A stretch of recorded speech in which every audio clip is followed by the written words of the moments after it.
What's going on is Anton from AntonDaniels.com. I appreciate you guys for continuing to rock with me. Thank y'all for tuning in for another edition of the Millionaire Morning Show. I am your host, Anton Daniels. What up, what up, what up, what up, what up? I see we're going to be having uncomfortable conversations today. That's what it seems like. I could be wrong. But what's going on, friends and family? How y'all feeling today? Oh, man. Oh, man. I see the people in the chat already getting themselves together, got their popcorn ready. Everybody in the building. What up, y'all? How y'all feeling today? Somebody said they're new here. Is Anton always... Listen. I'm going to blame it on women every single time. Anytime that there's a problem, I'm going to just say blame it on women going forward. You know what I'm saying? So I got a decent show lined up for y'all today. I'm going to let y'all determine how decent it was after we get done with the show. But what's going on, friends? We in here playing What Up Terrible People podcast. What up, everybody inside of the building? I appreciate y'all. I love y'all. What up, what up, what up? Let me give some acknowledgement. Last night after hours was hilarious. I agree. I agree. I agree wholeheartedly.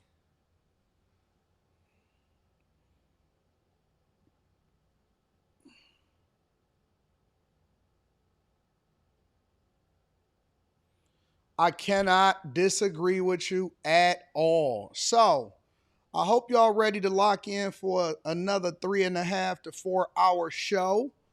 I got some subjects that I want to traverse, mostly around Asian businesses. Karmelo Anthony, Cyrus Carmack. We supposed to be having Shaun Kent come on the show, right? Yeah, so the lawyer is supposed to come on the show in the 10 o'clock hour, Cyrus Carmack. So we're going to definitely get to that. We're going to get to sentencing, the racial component. Paul Pierce. So Paul Pierce is going to be making his debut as far as a reaction to what something that he said on the Millionaire Morning Show today. So hopefully we can get to that.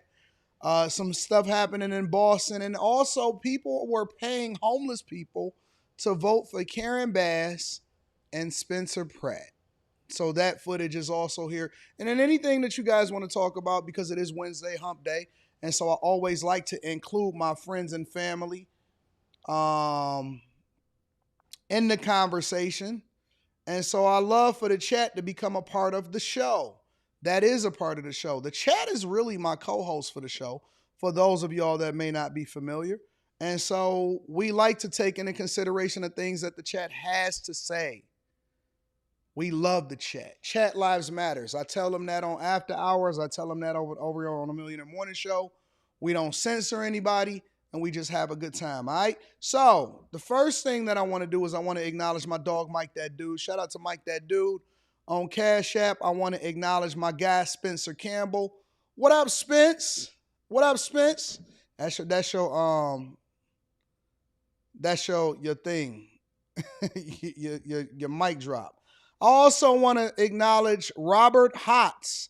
Shout out to Robert Hotz on PayPal. Says, hi, Anton, you make a lot of sense, and it will help people who choose to listen. Get yourself a drink when you in South Beach. And this, he sent me money in order to get a drink. Shout out to my dog, Robert Hotz. Shout out to everybody that support the platform and all of y'all inside of the show. One thing that people will know, and two things is for certain, is that I do not ask you to do anything. Everything is extra. And so I always like to acknowledge the people, regardless of whether they contribute or not, because this is a no pressure zone. Now, I do take special consideration and I do read the super chats. And for people that spend extra money and stuff like that, I do want to acknowledge y'all, because you don't have to. You definitely don't have to. And anything that you give is appreciated, but it's not required. It's not something that I'm not going to ask y'all for. I'm never going to tell you to hit the Cash App. I'm never going to do that. And I'll respect other content creators if that's what they do. But over here on the Millionaire Morning Show on the Anton Daniels channel, And now hit the super chat on the room now because I gotta make sure I divvy that up amongst the team. But as far as over on these couple channels, enjoy, kick back, have fun, and if you want to contribute something, then we appreciate it. Also, before we get started with the show, make sure you guys tap into the Patreon. Link is in the description as well as pinned to the top of the chat. And a sponsor of our show, Teach Henley, 40% off your first order, 20% off for life. Ladies, get it for the fellas. Fellas, don't wait for the ladies to get it for you. It is a phenomenal product. I personally use it myself. You see how smooth my skin is. It's always been skin, regardless of whether we got that gray in there or not. We're going to get that gray up out of there soon. What up, friends? What up, friends? What's happening? What's happening, friends? Oh, I guess I should change that, shouldn't I? Let me change that. As I know that somebody is telling Time Dog that they need to give us a quote of the day. And the quote of the day is this. All right? This is the quote of the day.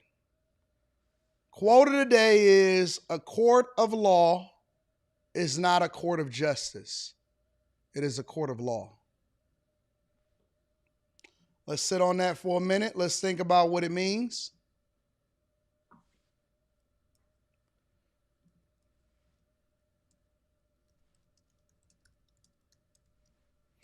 A court of law is not a court of justice, it's a court of law.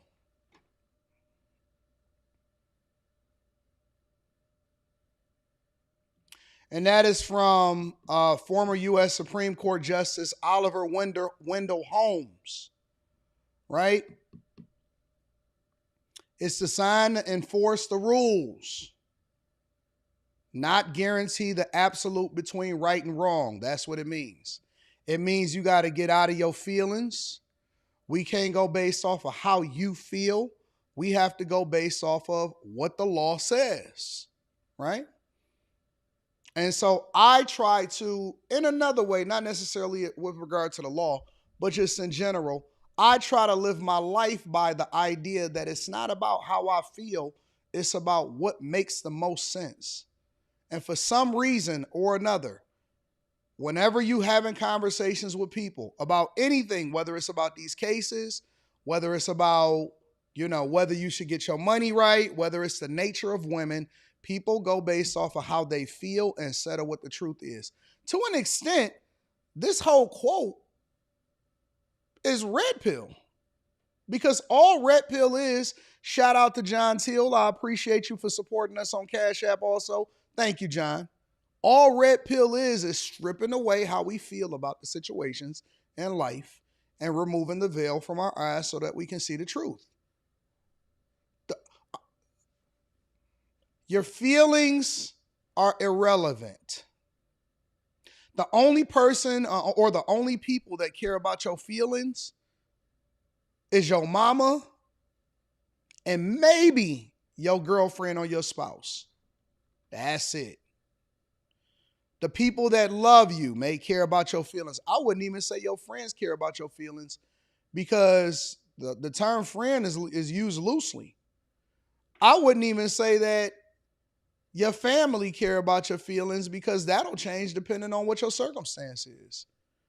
The only people that care about your feelings, not even your therapist, is your mama. Maybe if she a good mother, she may care about your feelings, and maybe your spouse. Other than that, the world don't care about your feelings. Your lawyer don't care about your feelings. Social media don't care about your feelings. Nobody cares about what you think at all. You know what I'm saying, Onak? Shout out to Miss Crow T. Shetty. I appreciate you for Miss Crow T. Shetty for supporting, sending that 20 ball. Okay, Miss Crow T. Shetty, you making it rain on me? Shen C, what up, though? I appreciate you for the $. Salute to you, too. My girlfriend's over in the nursing unit, because nurses love AD. Says you look amazing today, my friend. I think it's the gray. The gray, for whatever reason, is like what do you call it, a pheromone or something like that, where it triggers the women and it makes them say, you know what, he must be wise. He must be distinguished. I love you too, V. Nicole. Thank you for supporting the platform. Dean says showing love, went to work listening to the Millionaire Morning Show and left work listening to After Hours. Much respect. We holding it down over here, giving people all of the content that they can possibly use. Again, make sure you guys tap into the Patreon. Link is in the description. And let's get to it. I guess it ain't nothing to it but to do it, right?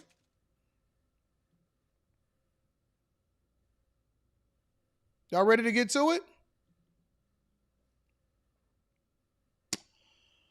All right, here goes nothing. So I guess the first thing that we want to get into is the verdict itself. Now, again, before we get into it, I know that a lot of people are going to be feeling some type of way because for whatever reason, your selective outrage causes you to think that this is my brother and I don't know how. For some reason, he was able to get convicted because we're going to conflate issues, but we're going to talk about it today. And I want you to get out of your feelings. I want you to start thinking logically. Listen, especially if you're a man, because we've all known for a long time, and y'all have heard all of the YouTube talking points, that the world does not care about your feelings and the world don't care about men. We tell women all the time, hey, listen, guys are going to pay the consequences no matter what. Usually it's in regard to child support or family court laws or relationships or something like that. But we say these type of things all the time. The world don't care about you. You're going to have to man up, suck it up, get it together, put your big boy pants on and all of that. We tell women all the time, so what? You got to pay the consequences. You choose. You choose. But for whatever reason, when it comes to racial dynamics, people get inside of their feelings, and I don't understand it, but we're going to get to it today. Week and a half after it started and the Frisco track meet stabbing trial is over as Karmelo Anthony was found guilty and sentenced to 35 years in prison for the murder of Austin Metcalf. Our Trevor Sohaki is live for us this morning outside the courthouse. And Trevor, jurors returned the guilty verdict and the sentence relatively quickly, right? Yeah, that's right, Carmen. It all happened within the span of a day, really. This Collin County jury took just a few hours to decide Karmelo Anthony was guilty, and then just about 2.5 hours to sentence him to 35 years in prison. Now, the last several days of testimony included students, medical experts, as well as character witnesses. Now, Anthony said he was acting in self-defense, and his attorneys argued that Austin Metcalf provoked the altercation. The prosecution said the 19-year-old's mindset that day was to come out on top of any hostile interaction, and a physical confrontation should not end in a fatal stabbing. While jurors were instructed to also consider a lesser charge of manslaughter, they decided on murder, which carried a sentence of anywhere from 5 to 99 years. The defense also tried to lean on a sudden passion claim, saying Anthony reacted in terror without time to think, which would have carried a much lighter sentence. Anthony's mother spoke to the jury to try to sway them for that lighter sentence, saying, quote, "He's my oldest. He's my firstborn. He will always be my baby. I love him very much, and he's very sorry for what he did." However, in the end, jurors sided with the state, who emphasized that Metcalf's life was cut short, and Anthony will still be alive in prison. Anthony was visibly shaking and crying in reaction to the verdict and 35-year sentence, and Hunter Metcalf, Austin's brother, put his head in his hands. During victim impact statements, Metcalf's mother said she misses talking to him, quote, "Now my conversations with him are one-sided, sitting at his grave, and I have to accept that instead of walking beside me, he is walking above me." Now, Anthony will be eligible for parole in 17 and a half years after he's completed half of his sentence. Now, there were a lot of people outside of the courthouse yesterday. This case has drawn national attention. I'll have their reaction to the verdict and sentence coming up in about half an hour. Live in McKinney, Trevor Sohaki, CBS News, Texas. Okay, Trevor, thank you so much for the latest there outside the courthouse. Well, both Anthony and Metcalf were students in Frisco ISD, and the district released a statement saying, quote, "Our community has carried the weight of this tragedy for more than a year now, and our thoughts remain with the impacted families, friends, and classmates. We know this trial has brought strong emotions and deep grief, and we ask that our community continue to support each other with respect, sensitivity, and understanding," end quote. Complete coverage of the trial, the verdict, sentencing, reaction, and how we got here can all be found on CBS. All right, we get the gist of it. The fact of the matter is this, and we're going to get to all of the racial components. We're going to get to all of that type of stuff. We're going to do the reactions. We're going to have that whole conversation. But the fact of the matter is this, is that you cannot, and maybe you should, you know, when I think about this case and I think about how it's transpired, and of course you have the whole Cyrus Carmack case and stuff like that. When I think about this whole thing, one of the things that just resonate in my mind is, what would you tell your nephews? What would you tell your kid? What would you tell the people that was closest to you? What would you tell the young people as they go out every single day? You know what I'm saying? And we've trained our young people, at least I can say in my family,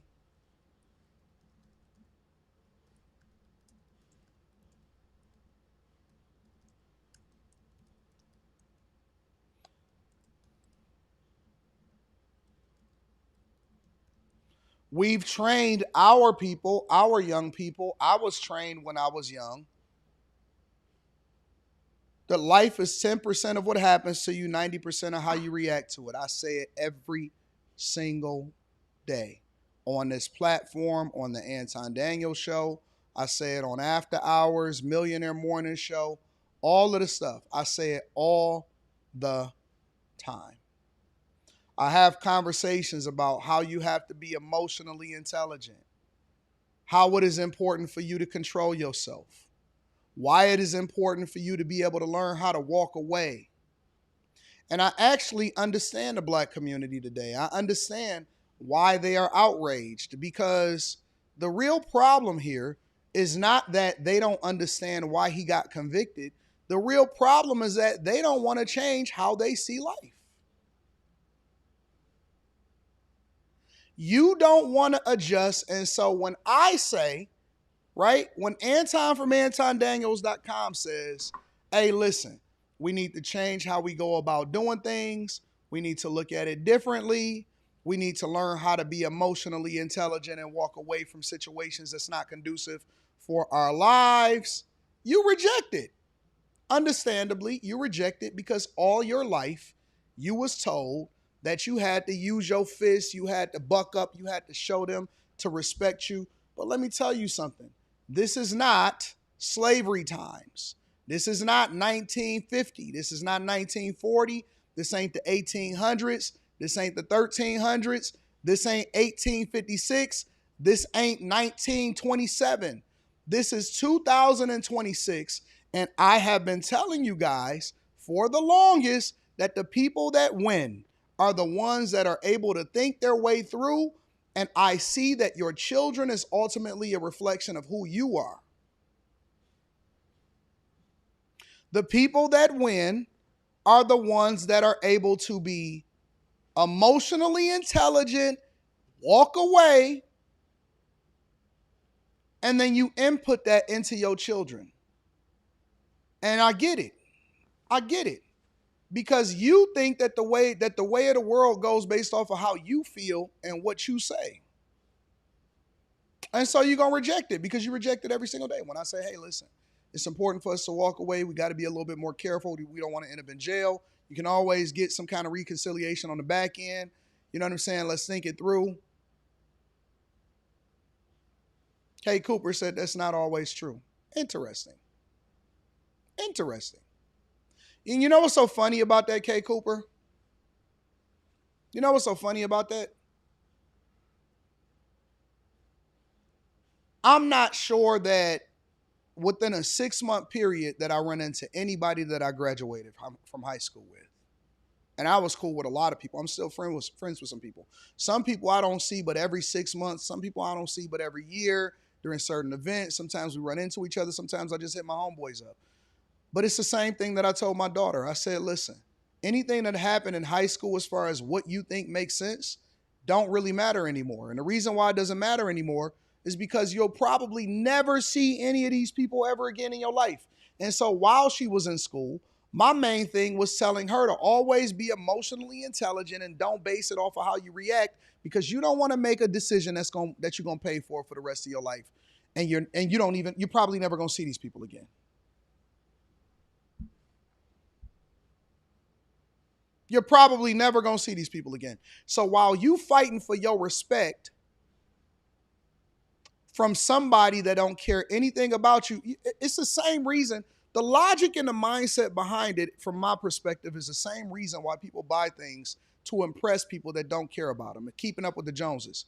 Is because we're more worried about how somebody else feels or looks at us than we do about ourselves.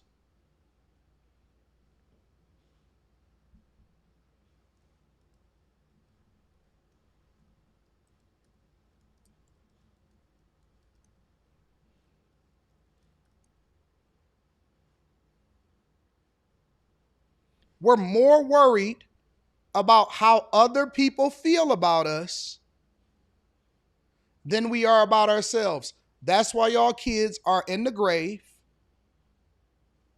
That's why your kid is being locked up, because you couldn't teach them anything different than what you believe. I looked at the fathers in both of these cases. That's one of the things that I looked at yesterday. I looked at the fathers. I looked at how the mothers was talking, and I looked at the fathers and how they reacted and how they dealt with things. Then I did a little bit of research and I found out that fathers wasn't even really participatory. Not in the other case. Maybe in this one he was. I paid attention to the parents. I thought that what was more compelling than the case itself was the parents that raised the children that did and was moving the way that they was moving. And that's how I was able to draw the conclusion that I'm telling you now. The children was nothing more than a reflection of the mentality of their parents. I'll do you one better. I'll do you one better. Karmelo Anthony wasn't even raised in a bad environment,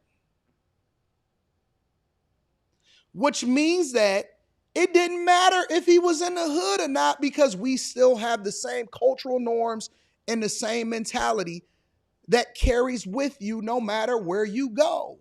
You don't have to be in the hood to impart and put in these generational curses that's going to still get your children locked up, because you thought that moving out of the hood was going to change your mentality and change your circumstance for your children, and you brought the hood with you. That's why your children are paying the price for your dumb mentality. The children, that's what the word of God says. The children are the ones that pay the prices for the sins of their parents. He wasn't raised to be moving the way that he was moving. It's no reason why he should have been moving the way that he was moving outside. And that's the reason why y'all relate to it. And he not even supposed to be able to relate to what you talking about. Some of y'all was raised in those environments and you can't get it out of you because you're institutionalized. Being institutionalized is more than just what you experience in prison. It's the place that you grew up from, the culture that you in, and the family that you exist in, and you can't get away from it regardless of where you move to, no matter where you go. Dudes that go over there, it's some passport bros that's ruining Colombia right now. It's people on the internet, I got a ton of reaction videos to do, where it's people on the internet that say, hey man, y'all can't come over here doing the same thing that you was doing in the US. Because they didn't change just because they went overseas. They the same person that they was when they decided to leave. Your neighborhood don't change who you are in here.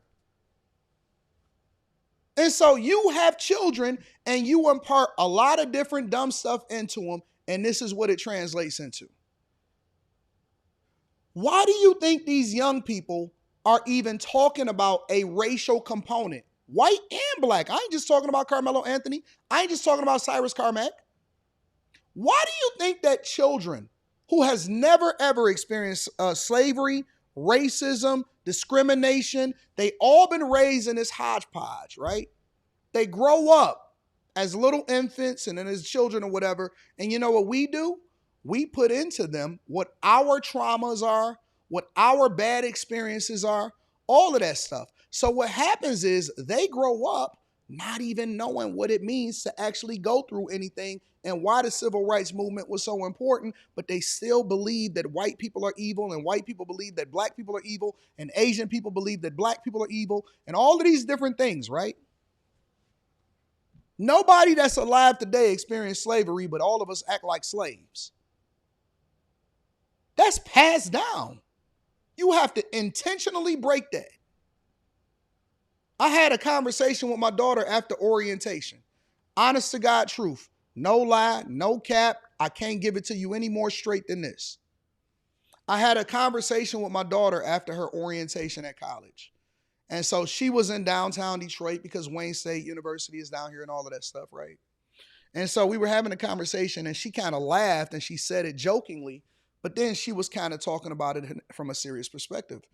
She said, Dad, I don't know nothing about the hood. I said, what that mean? She says, I feel like I'm behind a little bit. And me and her mama looked at each other and we laughed. And we said, behind on what? I said, you seen where I grew up at? You seen where I lived at? She was like, I know, but I never really got to experience what the hood, what that felt like. She was like, I feel like now that I'm going to this school, it's a lot more people from a lot more cultural diverse backgrounds, white, black, Indian, all of this stuff. She said, and their lifestyle, it's not just about the way that they talk. She said, but their lifestyle is crazy. And I brought her a little closer to me. I said, that's called protection.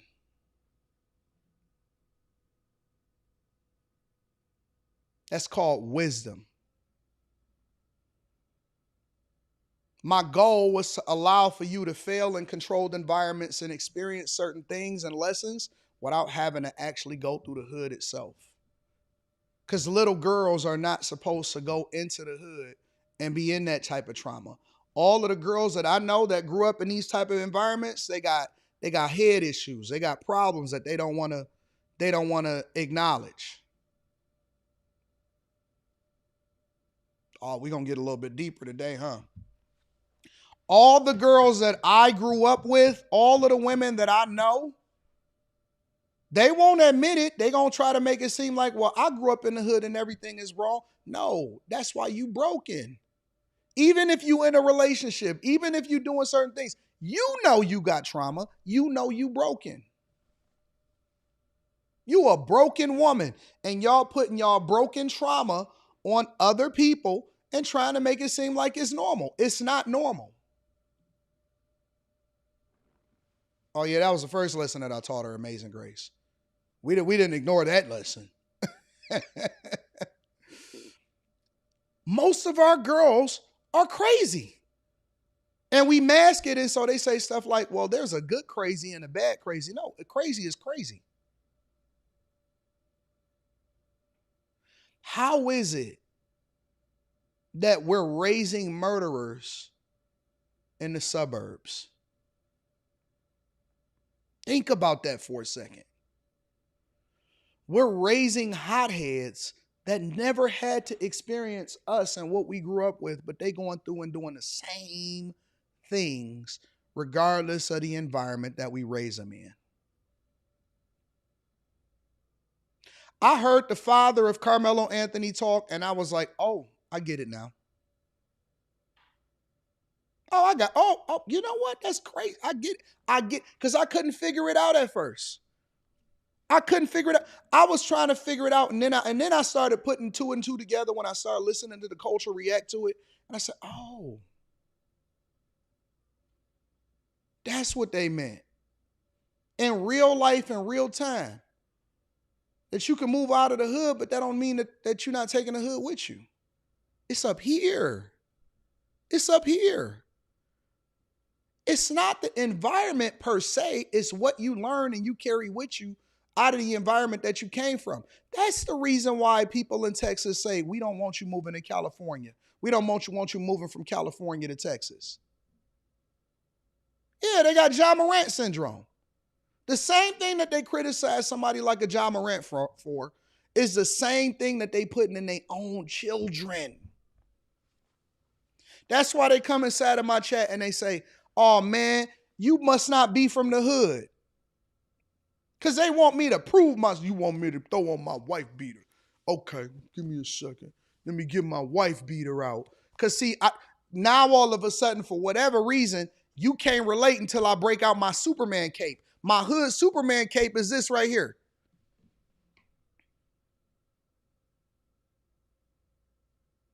This is the hood Superman cape right here. Oh, now we can hear you, big dog. Now we can relate to you. Newsflash, I never was interested in being like Will. I always thought Carlton was the dopest person on the show.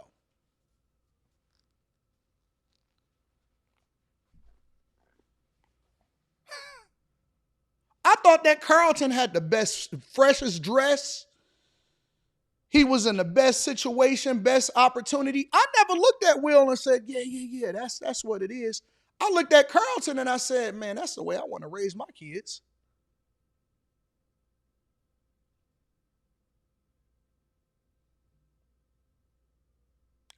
Newsflash, Carlton was fresher than Will on the Fresh Prince of Bel-Air. Oh, yeah, we're going to get into it today. We're going to get into it today. Carlton was fresher than Will. When Will turned his jacket inside out, but Carlton came in with the blazer, with the fresh polos on. He had the penny loafers. Listen, y'all keep giving Kanye West credit and saying Ye brought the polos out. Nah, it was Carlton. Carlton brought the polos out. But we don't want to give Alfonso his credit. Carlton was the first person I seen with it. Kanye. Yeah, man, Kanye had the backpack with the polo on, with the Ralph Lauren. I didn't see it from Ye. I seen it from Carlton. I said, Carlton and Cosby. Those are the people that I seen, the freshest dressed dudes on TV. I said, Bill Cosby got a sweater that cost $600 on? That was the first time that I had ever heard of something like that. They said, y'all learned it from Biggie. I learned it from Cosby. Because I was watching shows that was enticing to my brain. And I said, wait a minute, this man is a doctor. His kid's not even poor. Y'all looked at it from the negative perspective. I looked at it from the other side and I was like, wait a minute. You mean black people could be doctors? Wait a minute. Black kids grow up rich? What? But here, Paige, here's the caveat to that. Here's the caveat to that, Paige. Paige says,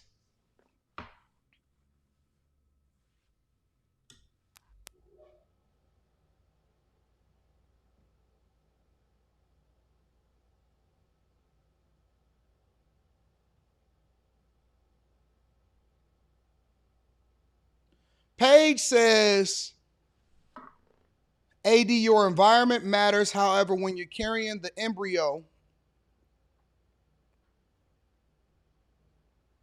you have to think that your child might not be a lawyer or doctor. They may be a serial killer.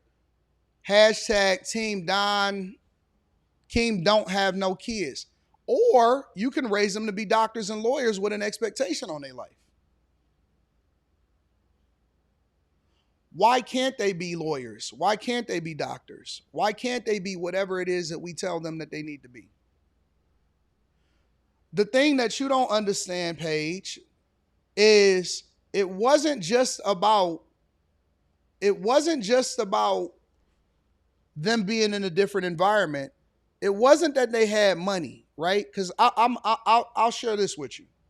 I look at it from a couple different lenses, right? And then I'm gonna bring on the man of the hour, Mr. Kent. I look at it like this, right? And I hate to use examples, but I have to use examples in order to make it relatable to you guys. All right. I look at T.I., right? And T.I.'s kids, they laugh at him because, and it's more than 2,000 of y'all in here, so you can relate to this. We laugh at T.I.'s kids that keep getting arrested. Because we keep saying, well, he wasn't really from the hood. We laugh at Jay Prince's kids because they keep getting arrested, yet they was raised and they went to private school. And we say, well, they're not really from the hood, but they're embodying the characteristics of their fathers. They want to be just like their fathers. They've left the environment their father had grew up in, yet they still are more of what their father was in the environments that they existed in.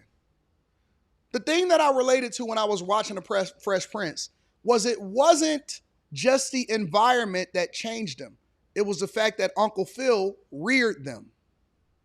We don't want to be honest about what it is that we experience inside of our culture, inside of our households. Your father is the one that put into you what it is that you are. If you're a woman, he is supposed to be a reflection of the man that you want to marry. If you're a man, he's supposed to be the person that you want to grow up to be like. Make sure you guys hit a like for the algorithm, subscribe to the channel, and turn on your notifications. I want to bring up a man that I thought did a phenomenal job. And when I say a phenomenal job, I think a phenomenal job of not only, let me tell you something, what really got me going with this whole case, okay? Let me tell y'all what really got me going with this whole situation and this whole case. I had a friend named Lance. Lance said, Anton, you have to listen to this closing argument. You got to listen to this closing argument. And I said, well, what's so special about the closing argument? He said, you got to watch and see. And then that's when I brought on, and we went through the whole closing argument the next day, right? And the reason, again, why I think that this is important is because instead of us speculating, because I keep hearing from everybody what they think happened, and a lot of it is misinformation based off of the research that I've had myself. And so what I'm going to do for you guys is I'm going to bring on Mr. Kent himself. Let me go ahead and give you a round of applause. What's going on, Mr. Shaun Kent, the man of the hour? What's going on, brother? Can you hear me okay? I can hear you perfectly fine. You sound great. How you doing? How you doing today? Let's always say, been better, been worse is what we always say. It could be better, it could be worse. But we are getting on day by day, and we'll figure it out and move on to the next. Absolutely. So I have some questions myself and from the people. Absolutely. I'm legally allowed to answer. How about that? Okay, yeah, absolutely. So the thing about it is that first and foremost, let me set the precedent by saying that you can say whatever you want to say over here, how you want to say it, all that. We don't limit the way and how people are able to communicate over on this platform. So, I don't mind. I know you get a little candid. I don't want you to censor yourself. I will watch my mouth. Is the best that I will tell you as much as I can. So this whole Rick Chow case, let me start from the beginning and ask you, were you the first option, right? Because a lot of people are asking questions about why would you represent Rick Chow, right? And then they're also speculating and saying that it was strategic and that he selected a black lawyer in order to gain sympathy in this case. How did that come about? Well, first, it was 100% strategic because I'm the best damn trial lawyer in South Carolina. So that was the strategy, is the first thing that I like to tell people. And if people have a problem with that, get over it. But background-wise is probably not, Anton, what a lot of folks think. I was 100% not the first lawyer. I think, if I'm not mistaken, and you can check the record, I think the Chows went through 3, maybe 4 lawyers before they came upon me. And this is just my understanding, is they hired one set of lawyers first. And then from that conversation, they were asking who is the best trial lawyer in the state. And they were not specifically asking based upon race. I'll be very honest. They weren't. Now, let's use some common sense here. I'm not stupid. The lawyers were giving them the names of who they thought were good black attorneys and both. So let's not sit here and say, this is what lawyers do. They said, you need to try to hire Shaun Kent if you can. Then that set of lawyers got terminated. They hired another set of lawyers, and another set of lawyers told them the same thing, unrelated. If you can, hire Shaun Kent. And then when I got involved, I went and met with Mr. Chow, and candidly, whether people want to believe me or not, even though the lawyers knew my skin, Chow had no clue. He's just like, oh, you're black. I'm like, oh, you're Asian. Like, there was really so no. He didn't even know that you were black when. No, he just knew his family was trying to find him the best trial lawyer possible. Right. Because I think, and he's not stupid. He understands what's going on, but he's also not a lawyer. And I know when people are saying he was just looking for a black lawyer to make him look whatever, I think he just wanted a good lawyer to get his story out. Yeah. And so, Anton, when I talked to him, and this is the part I think people are missing, and I'm sorry if I talk too much, but the floor is yours. The part that a lot of folks are missing is when we had the initial conversation, and when I talked to every client at the beginning, I asked one simple question.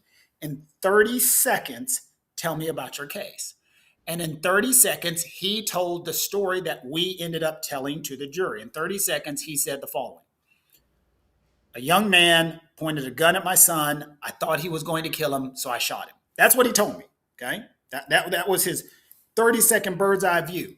So I made him do me like, after he did that, we looked at the discovery, we looked at the evidence. I wanted to see the 911 calls because I didn't agree to take the case initially because I like to see the case. So we looked at the 911 calls, which 100% supported what he said just then. I'm not saying you have to believe him or don't believe him. I'm saying based upon what he told me at the time, kid pointed a gun in my son's face. I thought he was going to kill him, so I shot him.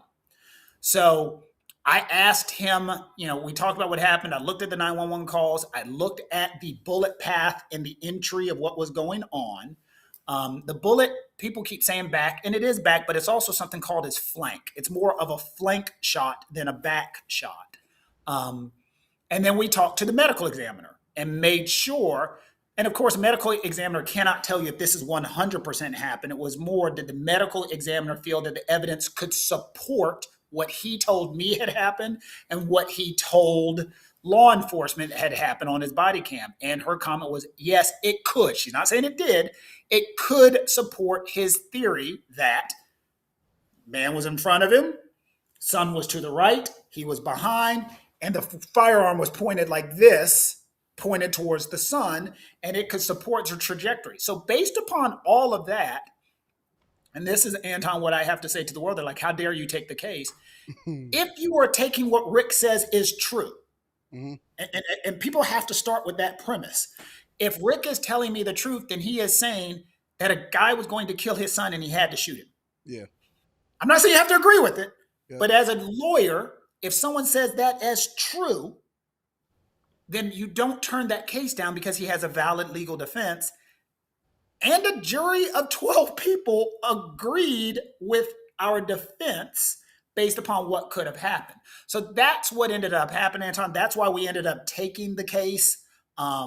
He had a valid legal defense. I'm not saying you have to believe him. You don't have to believe him. But what he said to me, what he said on the 911 calls, what he said on the body cam, what the medical examiner, all focuses on that 30-second bird's eye view as to what happened. Let me ask you another question. Why does cases take so long to get tried? Because if I'm not mistaken, it took 3 years and I know that it's different in different states. And a lot of what, timing is crazy right now because obviously we've seen what's happening with the Karmelo Anthony case. That took less than a year to try, even though a lot of people people are saying that, why did that only take a year, but this one took 3 years. What's the difference? Why does it take 3 years in order for Rick Chow's case to come to fruition? I think that is an awful time frame. Anton, when you always use the phrase justice delayed is justice denied, it takes too long. And we have so many issues. One, we don't have a lot of judges. I mean, we do have a lot of judges, but the amount of judges can affect it. You only have so much court time and resources. And I know people keep getting tired of hearing it. COVID really threw a lot of things off. I mean, there are still cases in South Carolina being tried because of COVID.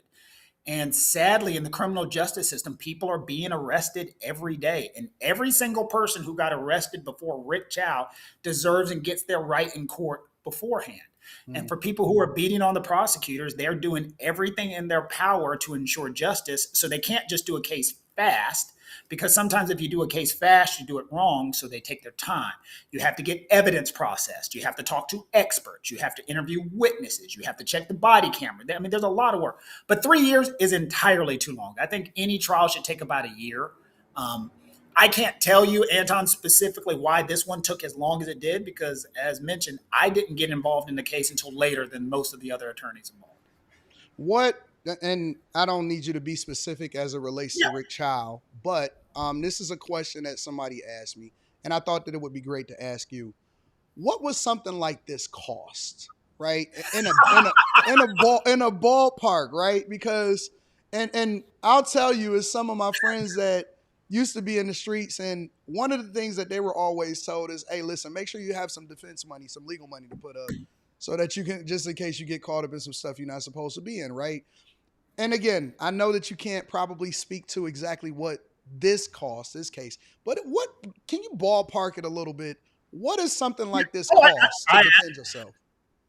I will not talk specifically about anyone's fee because that is personal to them and private. And of course, attorney-client privilege prohibits me from going through things. Yep. That being said, so let's give you a conversation I will have with a client. I will say the following. If you are charged with, Anton, a DUI, just a driving under the influence charge, and you walk into our office, your fee is going to be somewhere around, say, $7,500 to $10,000.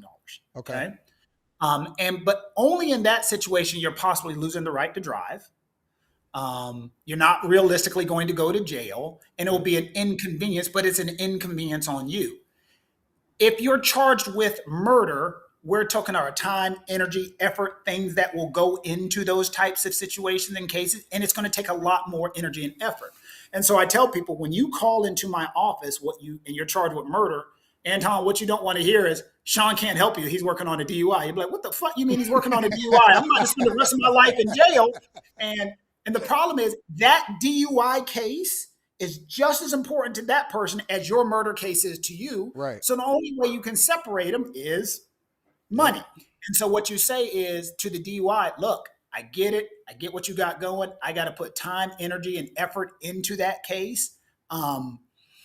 The Alec Murdaugh case, which people are familiar with, I think his legal defense, that was a 3-week murder trial with experts and so forth. I would say he probably spent $750,000 on his legal defense. I would say, really? Yeah, probably 750 to I won't say $1 million, but probably 750 on his legal defense for experts and so forth. I would venture Diddy spent probably $2-3 million on his legal defense in the federal. Makes about right. Yeah. He spent, because he had some lawyers who I've worked with, Brian Steele, so forth. I've heard the comment, and I'm sure you had, all money ain't good money. My phrase to people when they say that is try it.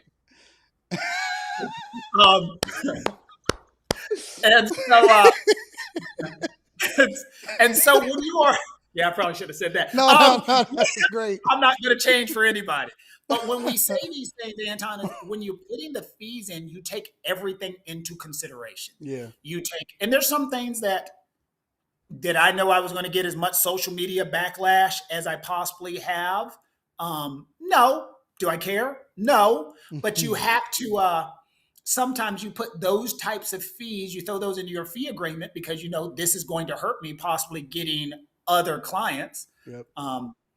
And you could, there have been situations, not Rick Chow related, so don't go out there and say this is what I've said to folks, but there have been situations where I've told people your fee is blank, but there's going to be an extra $50,000 to $75,000 to $100,000 because people really hate your ass. Yeah. Like there have been stuff, and that's going to affect me. Yep. So I know that's a roundabout way of answering your question, Anton, but yeah, I could see $500,000 on a big time legal defense is not what you think. And for this reason, I represented a young man years ago who was charged with a pretty bad murder case. I think you kind of spoke about it on social media. It's a different one. Is it really? Oh, okay. Yeah. I talked about that one too, but this one was a pretty bad murder case. And I remember his legal fee was, let's just say, substantial. Yeah. In the 6-figure variety, substantial. And I remember quoting the fee to the family. And I remember, Anton, the family specifically saying to me, that seems like it's too much money. And my response is, it's only a big fee if you go to prison. That's true. And what are you going to do with it? Like I've had people come back to me at times like, I can't believe you charged me that much. I'm going to get somebody else. And then they're calling me. They're like, man, I got 30 years. I'm like, I bet you wish you would have spent that money now. Yeah, I agree. Let me ask you another question about the trial itself. Absolutely. Going into the trial, was at any point, including in the closing argument, because you look so confident, you look like, I know that the jury is going to get it. Some people even say that in order to be a good trial lawyer, you also have to be a great preacher. Was it any time during that case where you was thinking, it's getting a little shaky, or maybe the defense, the prosecutor, they're saying a little bit more than I anticipated, including in the closing argument, were you ever not confident that Rick Chow was going to get a not guilty verdict? We never thought we were going to get it not guilty. I'm not going to say like anybody who's sitting there is thinking that we thought we were walking out of that courtroom. Nobody did. And here is the reason why. It's not that I did not believe he had a valid legal defense, and I still do. Remember that 30-second blurb of what I told you? That is the case. All the other. But what did they say from Drumline? Turn down the outside noise, one band, one sound. Yep. Same theory is what we were worried about was the jury listening to external stimuli and being very fearful and hearing the outside story and not hearing the full part. And I love this conversation because that went into, as I was thinking about my closing argument, the thing was I needed to attack the prejudice that I thought the jury would be going through. And so that's why, if you remember at the very beginning, I told the Paul Harvey rest of the story. And the reason I wanted the jury to hear is I wanted them to hear, I know some of you have only heard the headlines. Yeah. You've now heard everything. You have a duty and you have a job to do. And if you, Anton, we've taken a lot of calls from people who are so angry. And the first question I ask them is, did you watch the case? And the response is always, no. Yeah. Yeah, I've been hearing a lot of that also. Yeah. Did you watch it? No. I just know you're a sellout Uncle Tom piece of shit. I'm like, but did you watch it? No. And then I follow that up with, and people have sadly made this case about race. And the outside stimuli could 100% be about race. I'm not stupid. But in those walls, that 30-second blurb and the response I've said to a couple is, I've asked some folks, I was like, do you have any really, really, really good white friends? And they're like, well, yeah. I was like, if one of them came to you tonight and said, hey, man, I'm about to be charged with murder. I said, okay, what happened? Well, somebody pointed a gun at my son. I thought he was going to kill him and I shot him. What would be your first response? Well, if he's a good friend, I believe him. And I go through that. I'm like, you never asked about the race? Because they never ask about the race when they mention someone's good friend. Yeah. And that's what we thought the case was. But go back to answer your question, there was and any person who's ever tried cases never believes they're going to win. They just don't. Because you don't know what 12 people are going to do, which is what makes our jury system so great, that when 12 people get together who do not know each other, real world style, 12 strangers pick to live in a mansion, 12 strangers get together, and you ask them to come up with an answer, they almost always get it right. And so, because think about it, anybody out there watching this, 12 people can't get along with shit. 12 people can't agree with a damn thing. 12 people see the world different. Read social media comments. You can't get 12 people to see things the same way. So when 12 people sit in a room, hear all the evidence, not just what's on TikTok, not just what I'm saying right now, hear the prosecutor's side, our side, and then make a decision, it's a cool thing. Like, I really love our jury justice system. And I know people hate it, but well, I was going to ask you about that follow-up because one of the debates that I've seen amongst some of the people that I have been privy to having a conversation with is that the justice system has changed now that we have social media and we have so much access. Absolutely. Oh, right. And that's what I was going to ask you. How do you see that it's changed? And is it possible that you can truly get a fair trial when you have the court of public opinion? Because, one of the things that we were talking about was the difference between a jury that you presented to versus what was happening in the Karmelo Anthony case. Black people are saying, well, there were no true, jury of his peers because there were no black people technically on the panel of Karmelo Anthony, whereas I believe it was 5 that were in the jury, and correct me if I'm wrong, for Rick Chow. Let me blow your mind real quick because I love that conversation. I'm not trying to dissuade with what you said. But one, I do hate the fact that Karmelo did not get a jury of his peers, but it does not guarantee a jury of your race. And so when we back up, follow me on this one. When we picked Rick Chow's trial and jury, first, for people watching, I've had to say this conversation to multiple people. There are more than 2 races in the world. There are more than black and white. And I say that in that when we were picking Rick's jury, Rick and I sat there and talked, and the look on his face after a while as he said the following, which I thought was so profound, and we thought about it. There was not a single Asian person in the jury panel, the veneer. He didn't get a single Asian person on the jury. The judge was not Asian. The prosecutors were black and white. His defense team was black and white. The people in the courtroom were all black and white. The people protesting him were black, and some white.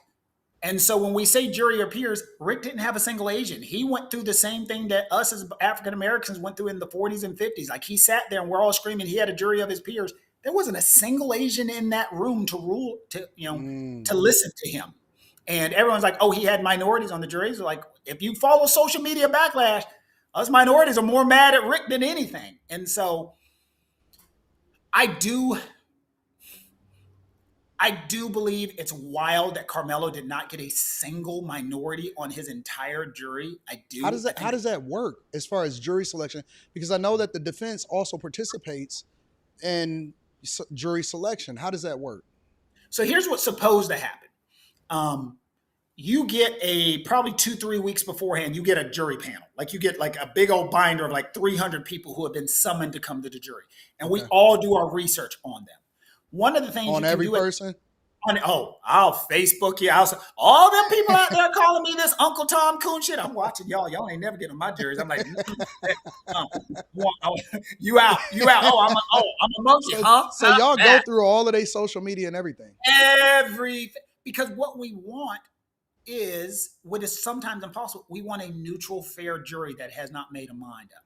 And so we're watching who you've donated to. We're watching your Instagram posts. I'm looking at the books you read. I'm watching the Instagram stuff you posted. I'm watching who you've donated to in the past, and why this is important is, and prosecutors do this too, because once they're picking the jury, and we didn't see Karmelo's, but they excused certain black folks.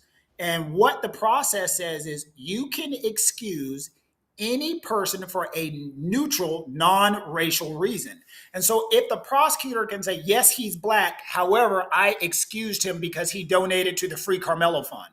And the judge says, well, that is a neutral reason. You have a right to get rid of that person. But what you can make an argument is, and I think the defense did protect this, is that he didn't get a fair cross-section of his area, okay? And that's an argument. Now, I don't know the area. I don't know where they live. Maybe it's an all-white area. I don't know. And if it's an all-white area, the argument is that is a fair cross-section. So it's not necessarily the 12 people on the jury.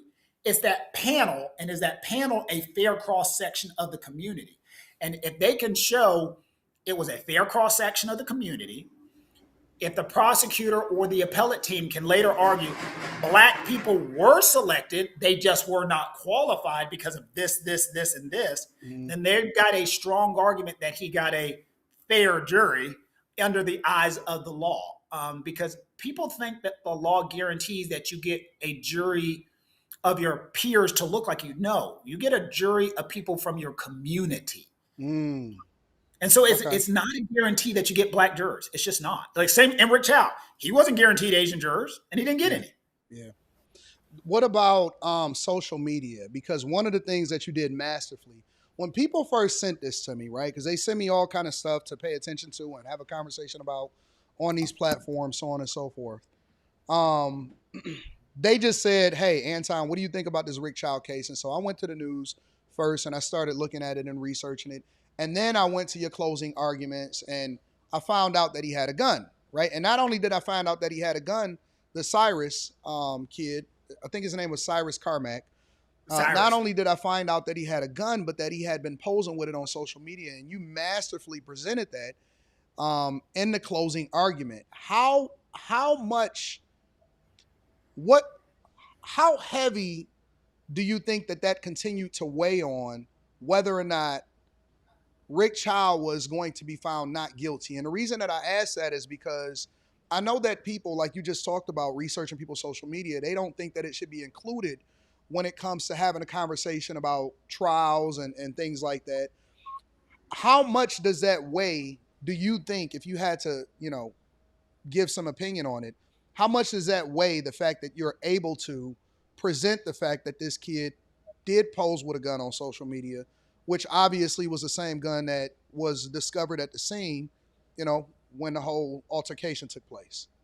Well, compared to Karmelo Anthony, the trials are so different because they're saying the other young man didn't have a weapon. And so this is a completely different case if we do not find out a couple of things. One, that he owns a firearm, or He's not allowed to legally own one. Yeah. But when he has a firearm, possesses a firearm, and had a firearm and was showing it and brandishing it on social media less than 24 hours before he went into the store. Wow. And the reason that was important is, and let me make this clear, we had a lot of other information we could have used against Cyrus, but that's not what we needed. I'm not even going to get into it, but I'm going to say we had a lot of other information. But that's not what you wanted the trial to be about. You remember? Because what I didn't want the trial to turn into, and all the people are telling me, trust me, y'all could have been watching a different trial, is all I'm going to say. But what was important was, what's the phrase? Keep the main thing the main thing. And the main thing was the following, 30 seconds. And that's how I try cases. If you keep it simple. And the main thing was, if Rick was telling the truth, someone pointed a gun at his son and he thought he was going to kill him. Yeah. If we got to the point, and the only thing, and the prosecutor and I are dear friends. I think he's an amazing, I think they're great lawyers. I really do. I think they're good people. They're great lawyers. The only thing I had a problem with in his closing, and if anybody watched the trial, he kept saying that I called Cyrus a thug. I never used the word thug and wouldn't use the word thug. What didn't describe him as say a that thug. at all. I never said it. And I was so offended that he kept saying, they think he's a thug. I'm like, you guys are letting your own prejudice come out because subconsciously, y'all know what y'all think he is. Yep. I never said it. And I think that kind of hurt them because I think the jury, every time they said, the jury kept looking at me like, did he? You could see the jury, and no one sees this. You could see the jury looking like, they never said he was a, and I wouldn't, okay?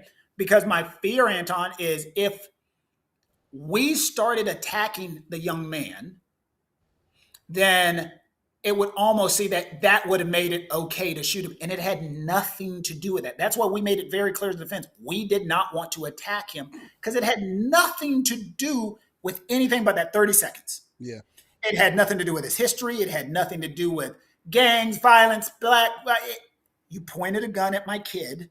What else would anyone in that situation would do? And that was the trial. I mean, for all this complicated stuff, we didn't bring it up. That's why I'm still kind of like, why did they kept saying that we called him a thug? If anyone out there is watching the trial, find one time I called that boy a thug. I did. I'm going to be honest with you. And the reason that I did is because when I started to find out that he was posing with it on social media and that he did have a gun, because this is my theory, right? And my theory is you're in the store and you have a gun, right? They suspect you of stealing, and now you stuck between a rock and a hard place. I'm liking where you're going. Keep going.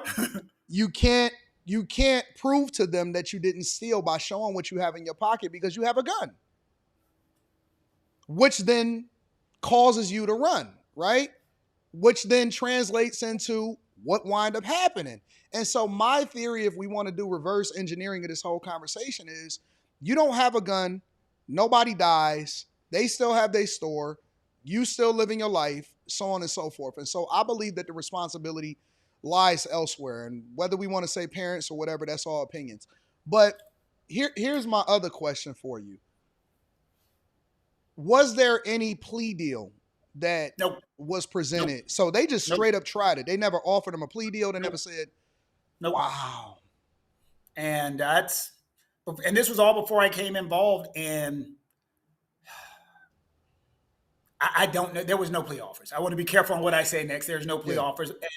And so I can speculate. Is this a different conversation if you go to somebody and say, hey, do you want to plead straight up to a manslaughter? Is that a different conversation? Maybe. I'm not giving you facts because it didn't happen, but maybe that's a different conversation. Because, when you talk about manslaughter, you talk about reckless disregard for human life. You talk about heat of passion. You talk about overreacting possibly.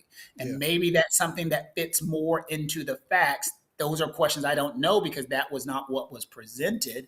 But that to me is a more interesting conversation because there's things that I do agree with the world on, and there are things that I don't.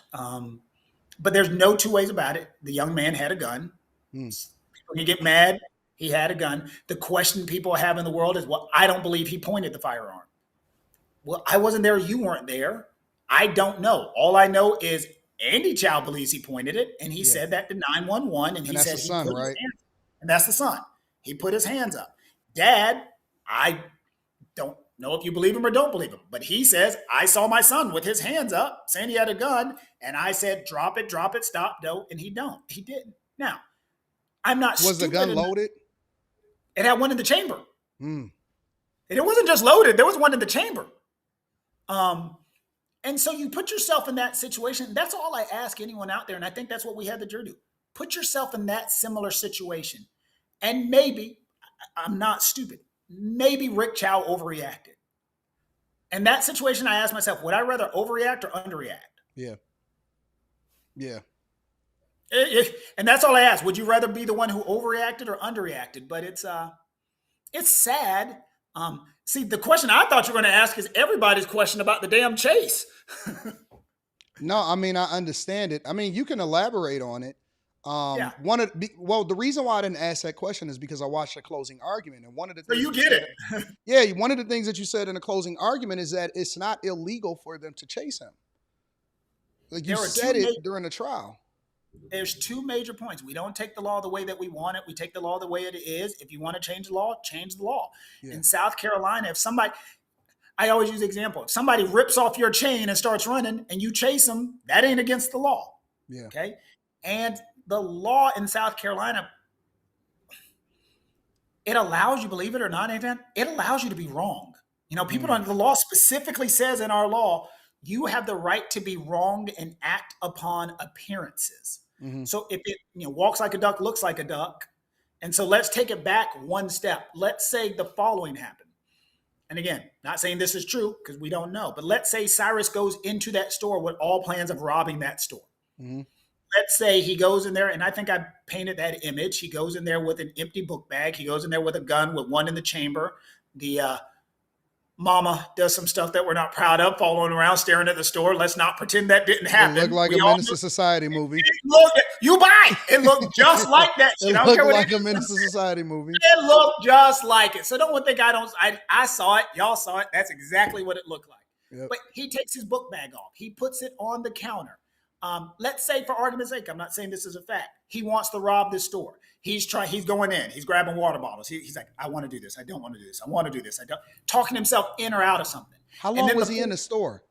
Not long. I mean, 30 seconds, minute, 2 minutes. I mean, it's not as long as we think. But doing stuff back and forth, and maybe his 14-year-old brain kicks in. I don't want to do this shit.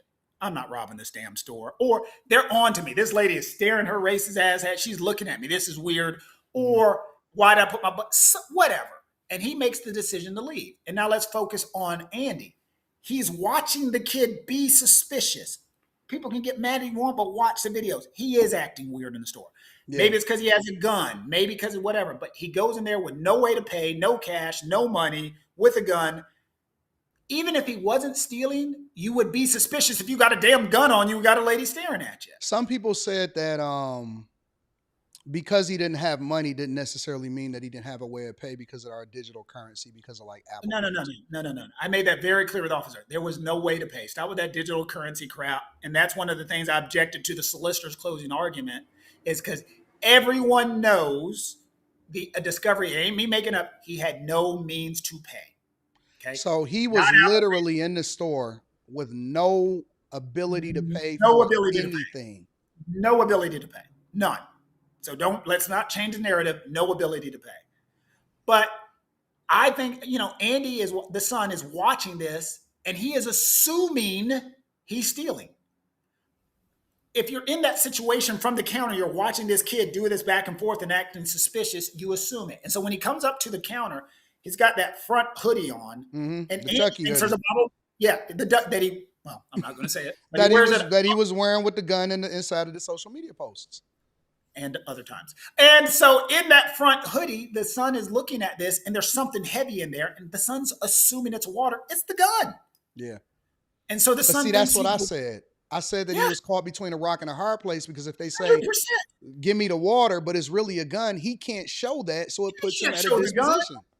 And so the 14-year-old brain kicks in. He's like, let me get the hell out of there. Do I think the kid on his own said, let me get out of here? You know what? I'm not doing anything. I think it is. He left. And then mom and dad, they come outside and said, hey, what are you doing? Hey, he takes off, beat street. And so, of course, 18, 19-year-old Andy Chow gets suspicious. He's stealing. You know what? We're tired of people stealing from the store. I'm going to catch him. He doesn't say this, but I think he's trying to be the hero. Let me show mommy and daddy I can catch the shoplifter. You know, we're doing inventory that day is what they were doing. Tired of money being stolen. I'm going to catch him. I'm going to catch him. I'm going to catch him. You're allowed to do that part. I think he catches up to him. And this is something I mentioned in closing. The gun's in his hand. I don't know if he pulls it out or not. He's throwing his phones. He's throwing his book bag. Why? Because he's 14. He's just like, so he's throwing his stuff. According to Andy. Just for clarification for the people in the audience or the people that watch this and react to it, because everything is live, so it's not edited whatsoever. But he's actually throwing things, right? Because I watched the closing argument, but the people are saying that, well, it's because everything spilled out. And maybe they're right. Maybe, I'm telling you what the evidence we put on is. And so when people say I'm saying these are the facts that came out at trial from one of the witnesses who happened to be Andy Chow. So you don't got to believe him. But he's saying he's throwing his book bag. Why do I think that makes sense that he threw his book bag? Because the book bag didn't land right on the ground. It landed way down a road in a ditch. Like it's far away. It's not close enough where you just drop it. It's tossed. The phones are tossed. I think his 14-year-old brain kicked in. You know, let me distance myself away from some of this stuff. I've got other issues. I don't think it's anything bad about it, but that's human nature. Andy is still chasing him. The kid falls. He absolutely falls. Does he fall pulling out a firearm? No, I don't know. But at some point in time, he reaches down and picks up that firearm. Andy is right next to him when he pulls down that firearm. According to Andy's testimony, he sees a gun. He starts backing up. And Cyrus gets up and he pushes his body weight up. And I think I did that in my closing. Yeah. You push your body weight up and maybe you're doing this.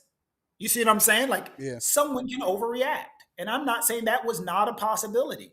You know, 14-year-old kid stands up, has got a gun, and you got Andy. Oh my God, he's got a gun. Maybe he's overreacted.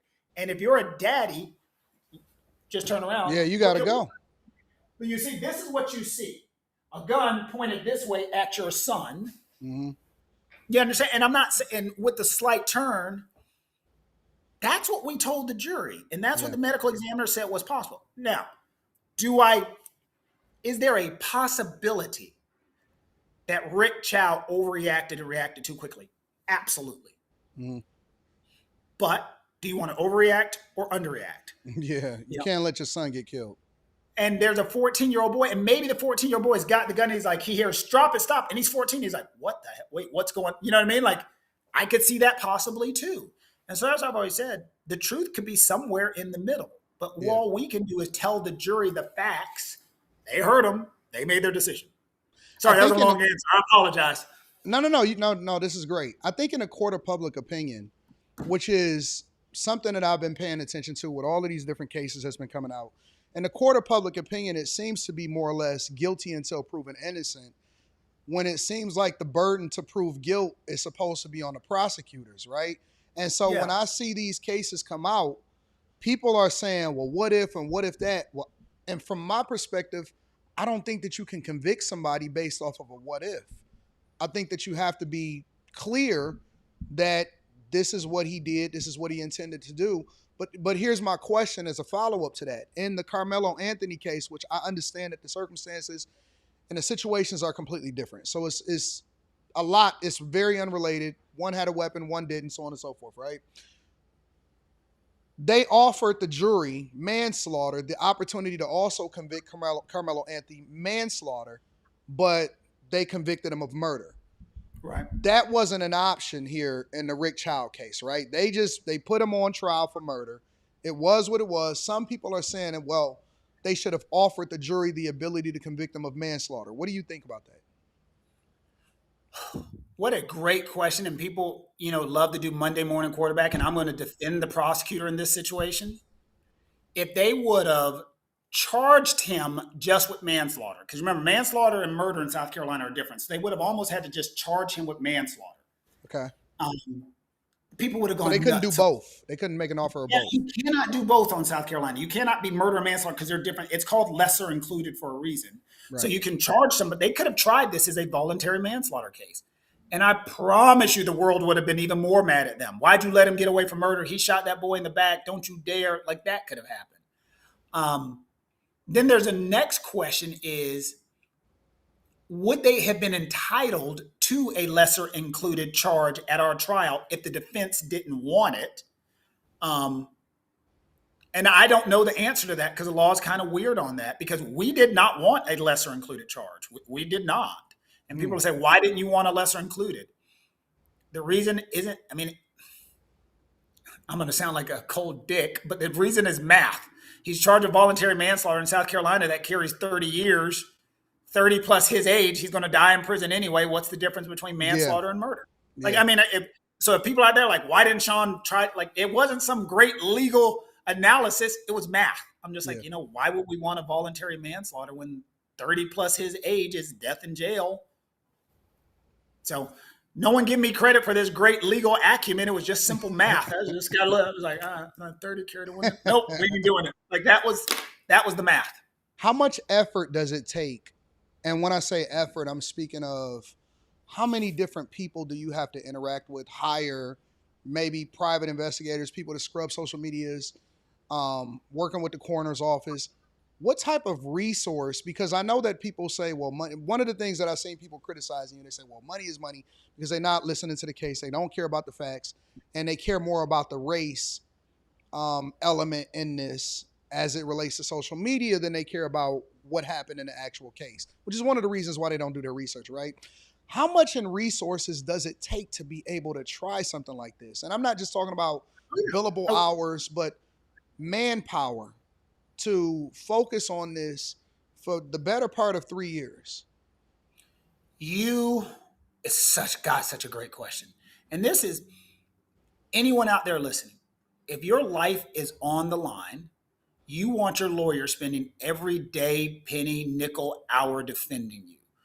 The months before meeting with Rick Chow, I would say, not months before reading with him, he was housed in a jail that was probably about 2.5 hours from my house. So he never was bailed out. He was in jail the whole time. Stayed in jail the whole time. So I would leave the house every morning at 4 or 5 in the morning, spend about 6-7 hours with him every day, then go to the scene and then do it again the next morning for hours and hours. And that's just me meeting with him. That's not even getting ready for a trial. Then you spend, we have an amazing team, some great lawyers, Jack Swirling, Alyssa Curtis Chow, like great lawyer. And everybody's spending hours prepping witnesses who may never testify. Like we spent hours talking to people who will never get on the stand, because I believe one small mistake can ruin an entire case. I'll give you an example. When the prosecutor in his closing argument went out of his way to say, remember that line, cameras don't lie? Mm-hmm. How quick was that flipped on him during our entire closing? Like, I thought that was a mistake, but if you're not preparing, getting everything rare, and you miss that one small line, we don't have that cameras don't lie. Don't forget the prosecutor in their closing. Also, they put the gun in Cyrus's hand. They're like, maybe he fought. We use that. So when you prepare, you make sure you know the case better than anyone in the world, so that one small detail you catch and you're ready. If a witness says something on the stand, you have studied their testimony. You're like, well, no. That's not what you said through, and you're ready.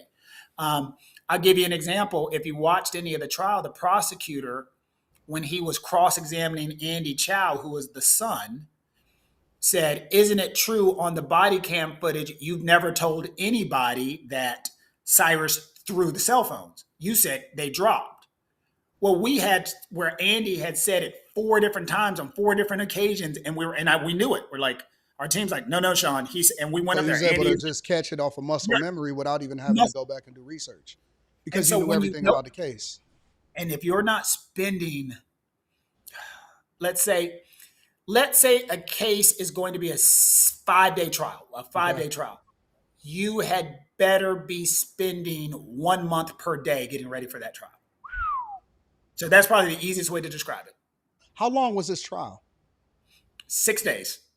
Wow. Preparing all of this time for 6 days. For 6 days. And then you put your reputation on the line. Yep. I don't know how much that weighs into whether or not you actually, because how do you pick and choose which cases that you want to take and which cases that you don't want to take?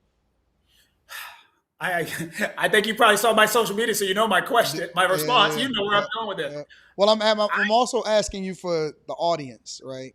Well, here's one of the things, and people hate hearing this. I don't judge, God judges.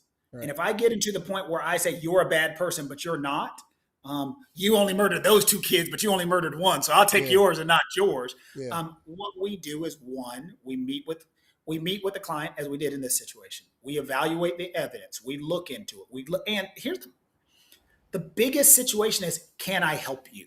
yeah. You know what I'm saying? Like, if I cannot help you, if I cannot add something to your legal team, there's no point of hiring. There's been people say, "Oh, you turn down cases." I turn down cases if I can't help somebody.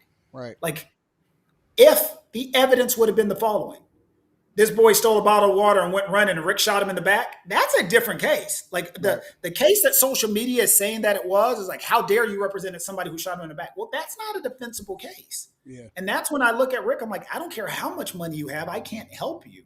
There's video. You shot this kid directly in the back over stealing a bottle of water. I can't help you. And if you remember, I think that was the first thing I said to the jury. If this case was about shooting a man in the back of a bottle of water, enjoy hell. Yeah, you did. So when we're picking and choosing our cases, the biggest part, like, and I hate to talk about Karmelo's lawyers. I don't know what they did. We didn't watch it or anything of that nature. But I guarantee you, his mom is sitting around like, we paid this motherfucker how much money, and he's going to jail for 30. I guarantee you, they want to put foot to ass. Yeah. It doesn't matter how good of a job he's done. They're pissed off. People are comparing that legal team to what you were able to accomplish, and a lot of people are calling you a young Johnny Cochran, right?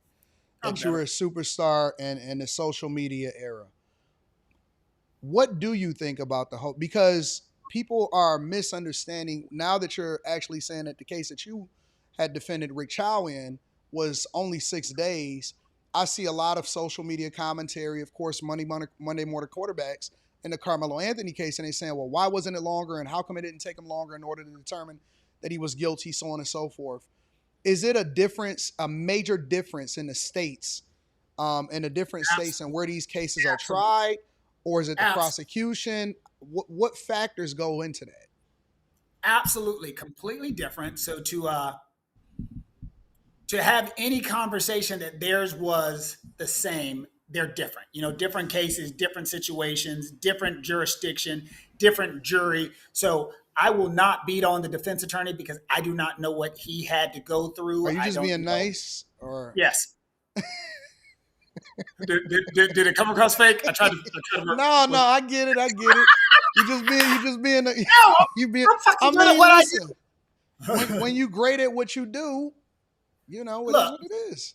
Here's what makes me very good at what I do. And there are some really, really, really, really good lawyers. If I'm being very raw and very honest, I want to be careful, but I said it on social media. There's two things that bothered me most about the criticism that I've gotten. Okay. One, and I don't want to make this complete race issue, but this part is, I've gotten more commentary that they should have gone and hired another lawyer. They shouldn't have hired you. And I'm like, why? Well, they only brought you in because you're black. And I'm just like, why can't an African-American be the best lawyer? And there's so many people who have no problems with, he should have hired blank. And then again, I'm going to say this on Karmelo's team. I'm not saying that lawyer is not a good lawyer. I'm not saying he's not a great lawyer. I think his accolades speak for himself. He does good work. We didn't get to see him in the courtroom, so we don't know. But I had not heard a single message about Karmelo's accused, an African-American male accused of shooting and killing a young white boy. Nobody was pissed that Karmelo hired a white lawyer. Nobody. Because Karmelo had to get the best lawyer possible, and there's nothing wrong with that. Nobody's like, oh, he hired a white lawyer. He got himself a token. No one complains in that situation. But if an African-American lawyer is hired, we can't be the best. We can't be as good as anybody else. And that's what really bothered me, Anton, about the commentary. I don't care if people hate me. I don't care the nasty. It comes with the territory. But I'll be damned if someone cannot acknowledge black excellence, that an African-American can be just as good as anyone else can be. Yeah.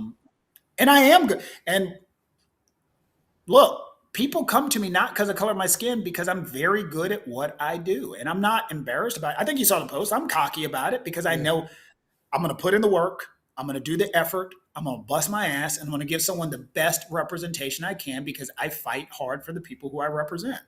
Yeah, there's a narrative, and there has always been a narrative, couple different. Number one, that if your court-appointed lawyer has slip-ons, then you're probably going to jail. Oh, yeah, I've seen that. Yeah, you're Right? probably going to jail. Yeah. Yep. The second one is that if you want to get off or you want to be successful, that you have to have a Jewish lawyer. I've always believed that people pick and choose what to align themselves with, and they really don't want diversity unless it aligns with how they feel about the situation. We don't want a black successful lawyer to represent anybody else because it may help them get off, but then at the same time that diminishes the value that you add into the legal system, right? And so I've always believed that it's they pick and choose according to how they feel at the time. And the legal system is not based off of how you feel, it's based off of what you can prove in the law. When you think about that, right? Because I think that everybody is a person. I've been doing social media for a very long time, and I get in my feelings sometimes about certain things, even though I may not necessarily show it to the general public, right? And clearly you're very good at what you do. And I want my lawyer to be cocky because I have more confidence in the case if I have confidence in you. I want my lawyer and I want my doctor to be cocky. Right, I don't want 100%. my doctor coming there like, we'll do what we can do. We'll see. It's a broken leg, but we'll try. Like, I want a cocky lawyer, cocky doctor. I want to go to prison. I don't want to die. Absolutely. But with that being said, how do you balance it? You know, because obviously in order to be successful, I think that it has to be a disproportionate focus on your career versus the work-life balance and you being able to have a social life. How do you balance seeing the social media aspect of it? Because I know you've been responding to a lot of text messages and people and stuff like that. How do you balance? So we got in touch. You sent me a message and I responded to you. Yeah. Well, how do you balance how people feel about you versus you being great at what you do? What, in the words of the immortal poet, there is no such thing as halfway crooks. I'm not pretending. Scared. They shook, right? Yeah, what? And that's one of my favorite groups, Mobb Deep. Shout out to Mobb Deep. And so I'm not playing the role. This is who I am, and this is what I live, and this is how I believe. Like, this is who my personality is. I am a fighter. So when people say, what's your work-life balance? You know, my wife will tell you, you call, I'm going to be there for you. Middle of the night, I'm going to be there for you. I'm going to fight for somebody. And social media pressure, people getting angry with me. You didn't hire me to fight for you. I'm going to fight for this other person. And that's how it's easy to balance for me because this is my identity. Like anyone who who knows me is like, that's Shaun. He's going to fight you. He's going and if you beat him, he's going to hit you with a hammer. If the hammer doesn't work, he's going to hit you with a chair. I'm going to do what it takes. When someone puts their hard-earned money and trust in another human being to simply speak and fight for them, I think is the coolest thing in the world. And the worst thing is when someone trusts you that much and you don't fight for them. Yeah. Like people don't have to like Rick Chow. And I don't think he cares. And I don't care if you do, but he was looking at spending the rest of his life in prison and trusted me, a little African-American boy from Summerville, South Carolina, to fight for him. The same way Cyrus, that cute little boy, cute little child, cute little son, cute little human being, trusted his lawyers to fight for him. Like, we can't get upset when people are fighting for other folks because that's what this process is about. And I love it. I really do. And so to answer your question, no, that's who I am. I will respond on social media. Now, I don't respond to the nasty. Like, you know what I mean? Like, you know, if you saw something like somebody, ain't you going to respond to me? You blank. I'm good. I'm good. I'll just be a coon over here by myself, player. You don't got. You ain't going to get a text message back. You might get a block, but you know what? You can't call me an N-word coon and think we're going to be besties all of a sudden. So that's just. I got two more questions because I know you have a busy schedule. But the questions that I have coming up, maybe they humanize you a little bit more. I don't know, but they're completely unrelated to these legal cases. The first one that I have, because you said that you're a married guy, is I know that your schedule is probably crazy. And I know that most people that are super successful have trouble balancing work and a relationship. Mm-hmm. Is that the case for you, and how do you do it? It is, and it's not fair. I'm very fortunate to have a beautiful wife who I love, who has had my back. I got married later in life, so I'm 51. I didn't get married until later, so I was able to build my career before I got married. Yep. But if you don't have a partner who is supporting you, no matter what they are, you're not going to make it. And so I have a partner who understands that this is who I am. You know what I mean? Like, this is part of my identity, and I can't breathe if I'm not fighting for other folks. Now, I tried my damnedest to go home at night, have dinner with my wife, sit down and talk. I try to play golf on Saturdays, like one day for a couple hours to get a little bit unwinding. But anyone in my community will tell you about 6, 7 o'clock in the morning on Sundays, they see my car parked right up in front because, it goes back to what I'm saying. Like, I do like to have some time for myself, but I'll be sleeping in the middle of the night, Anton, and realize I'm sleeping. There's a kid sitting in jail who I represent. Yeah. And he's just like, my family gave you all this money, you're sleeping. My family gave you all this money, and you're able to play golf.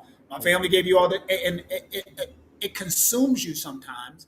And so I always hear, we go to seminars, and you hear lawyers say, "Oh, you got to take some mental health break. You have to take time for yourself." Well, you don't have to take cases either, but if you're going to take one, you better fight for a human life. So yeah, it almost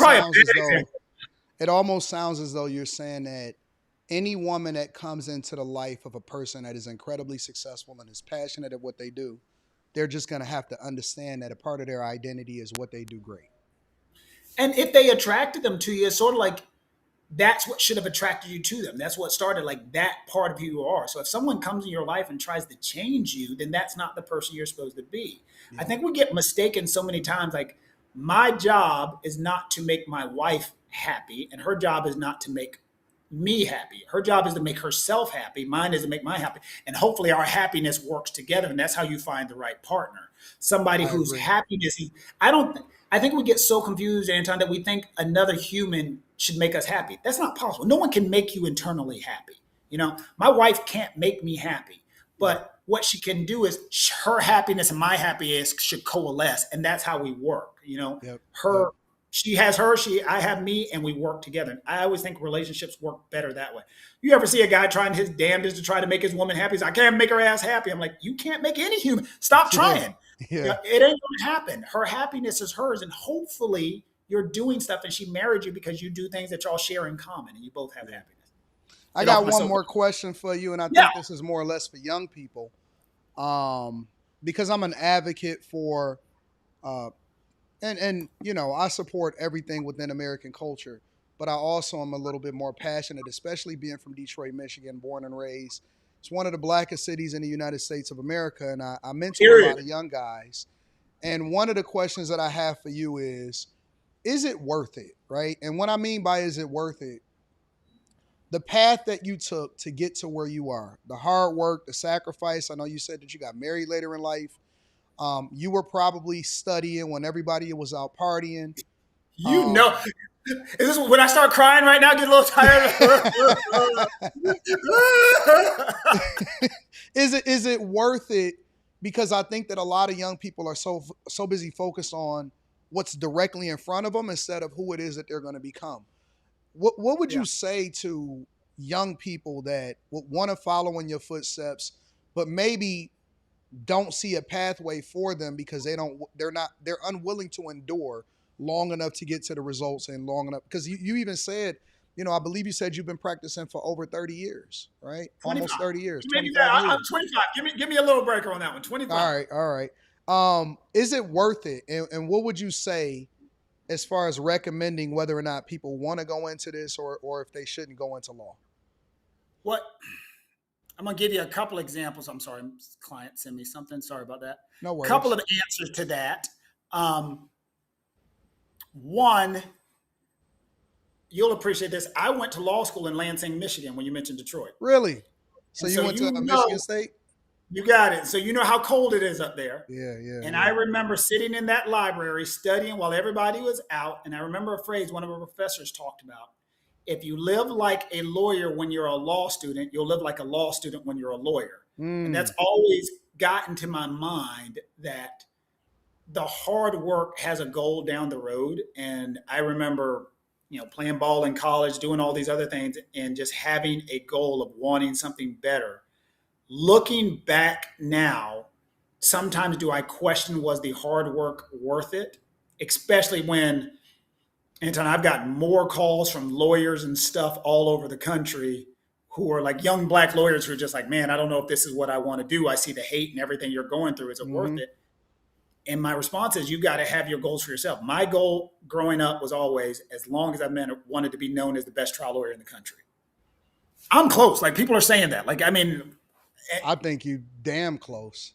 you're hearing it, and it's, you got to have a goal, and if you got, and you got to drive a truck through the goal. And I don't care what your goal is. Maybe your goal is you want to be the best truck driver. Maybe your goal is you want.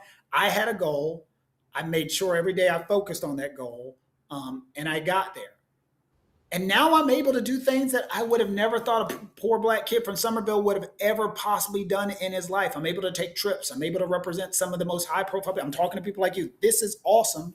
You know, that, what's that phrase? Youth is wasted on the young. Yeah. Sometimes looking back, it's just like, I'm happy where I am, but you know, I'm glad I didn't go with the trappings of let's party and everything will be ready tomorrow. Yeah. Like, you know, I mean, I'm glad the work I put in, and it's never too late. People can change who they are at any point in time. Somebody out there thinking they can't change. I think, not to be controversial, I've said some stuff about Cyrus. I think he could have been, you never know what a young man can turn into. So I hate that his life was snuffed out. I hate that the young man in Texas' life, because you never know what somebody can be. But hard work can change just about everything. And I really have. I've sacrificed a lot of things in my life to get where I am right now. Would I do it again? Absolutely. Number two, would I represent Rick Chow again? Absolutely. Like, I don't have regrets on the life that I've led because it's got me where I've gotten. I am you are probably one of the most exciting people that I looked forward to interviewing because I appreciate that. and I'm being absolutely honest with you because I like having conversations with intelligent people that love what they do and can articulate themselves well, and is excited to talk about things that's meaningful, I think, for society, for the culture, and for what you do for a living. And so I just want to say I appreciate you. I support you.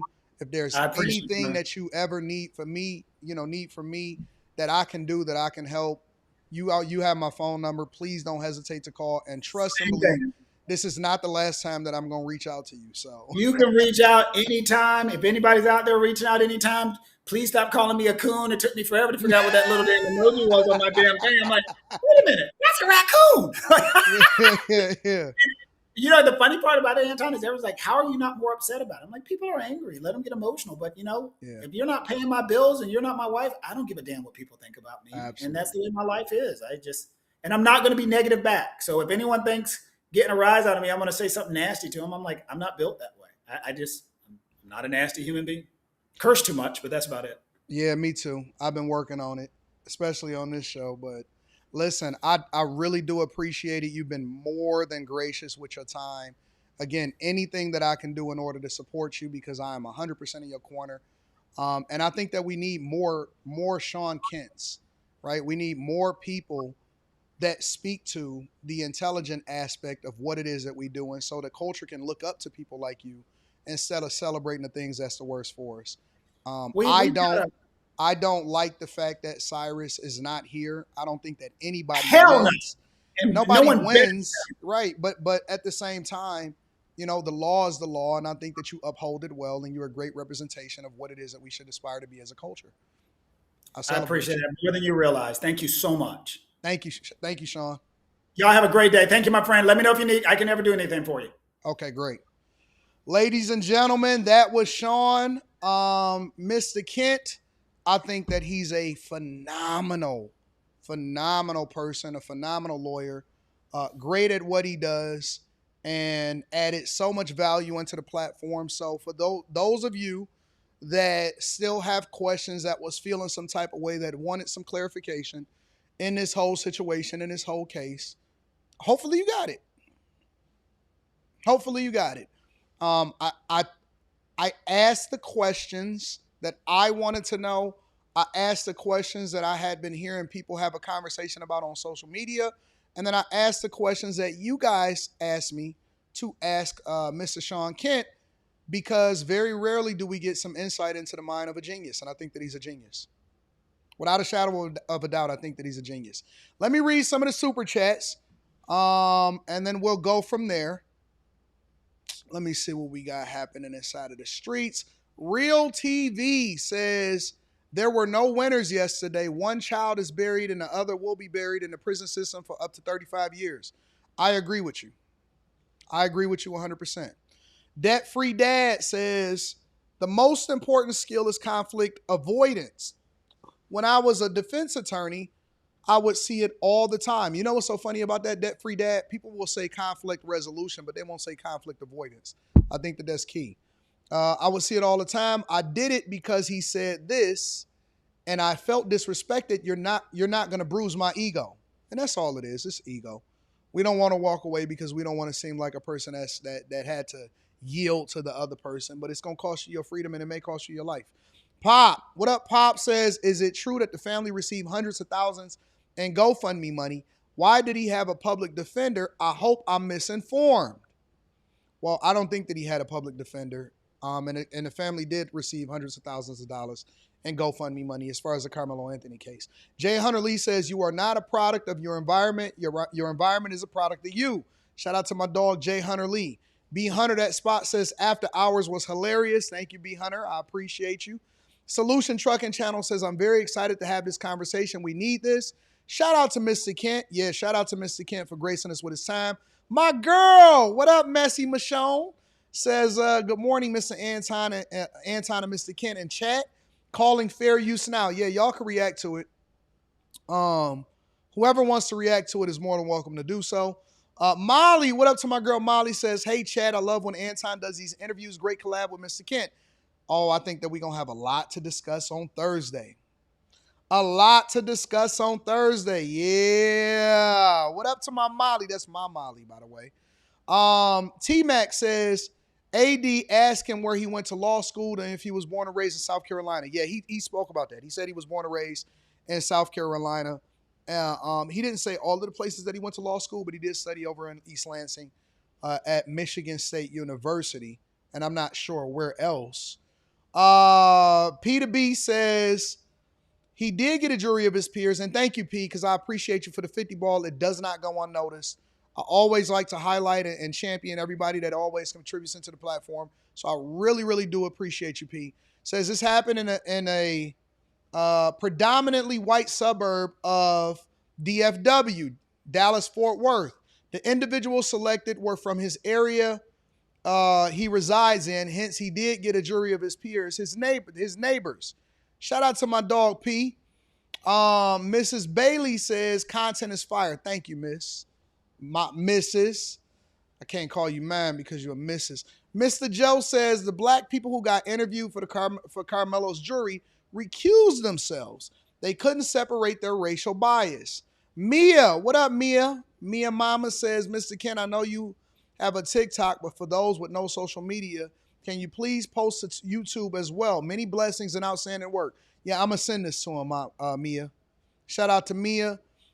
Shin C says, man, I'm glad I made sure to catch his live. I love this lawyer. He needs to start a channel when he retires. Good look on the interview time. I think that he's incredibly smart. Ask him, did Casey Anthony do it? No, Quentin. And I seen that super chat come up too. Jadion says that store owner have been stolen from, harassed in his business in a myriad of times. Us in the black community act like the actions of degenerate blacks compounded don't contribute to stereotypes that we are labeled by. Shout out to you. Wyatt B says, looking like Pat Beverly cleaned up. Y'all crazy. Shout out to my girl Molly says we need more Shaun Kents in the world. Facts. Terrible People Podcast says, damn, the Gayle King interview. 80, this is absolutely your Motown 25 moment. Salute to you and Mr. Kent. Keep moonwalking, AD Godspeed. Shout out to Terrible People Podcast. Kelly, what up, Kelly? Kelly in the building. I appreciate you. Kelly loves Ja.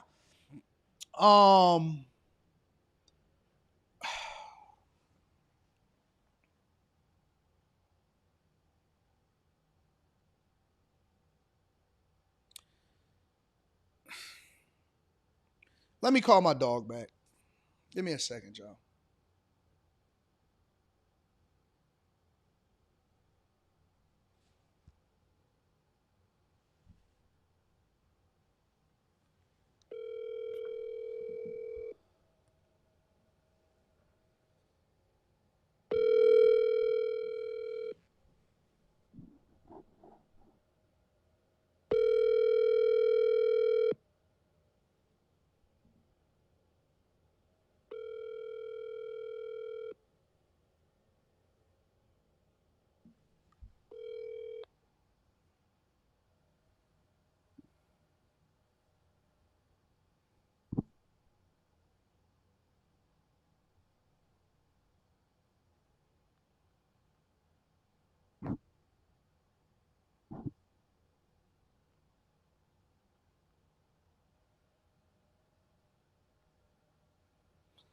I hope y'all enjoyed that interview. Let me read one more super chat and then we're going to continue to move on with the show because I want to get y'all reactions to some things.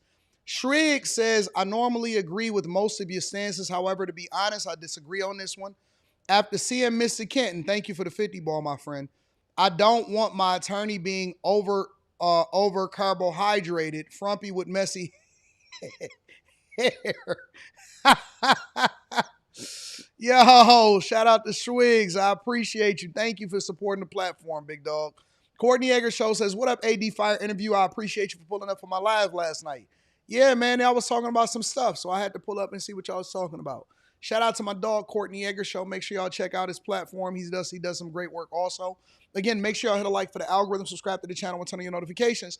One of the things that I want to do right now is, and let me just check my time and my schedule. One of the things that I want to do is I want to go over the black perspective and the white perspective on both ends. And the reason that I say that is because there's white people that are giving their opinion and there's black people giving their opinion, and it's two different opinions. Two different opinions. And I want to truly explore the racial component to this conversation. And I don't want to just leave it at its surface. I actually want to explore this and have a deeper conversation because I don't think that the conversation is over. I also think that that interview is probably going to spawn more conversations, obviously. But let's first go to the black perspective of this whole thing, and then we're going to make it do what it do. Again, make sure you guys hit a like for the algorithm, subscribe to the channel, and turn on your notifications. Let's rock. Karmelo Anthony has been found guilty of murder. I don't think that boy received a fair trial. In my opinion, that case should not have been tried in Collin County, Texas, right? The defense should have been granted the motion to change venue, right? There was no black jurors. Obviously, all of the witnesses were biased and probably heavily influenced by the kind of sentiment that pervaded that community. This was a racially charged case, obviously. And in my opinion, this is just terrible news. But even if the verdict would have went the other way, people on the extreme right, especially on the extreme right, was ready to make Metcalf a martyr, right? Because they are hell-bent on starting some kind of race war, some weird shit like. I don't understand how we can say people that are on the other side were hell-bent on making this a race war when Austin Metcalf is the one that actually lost his life.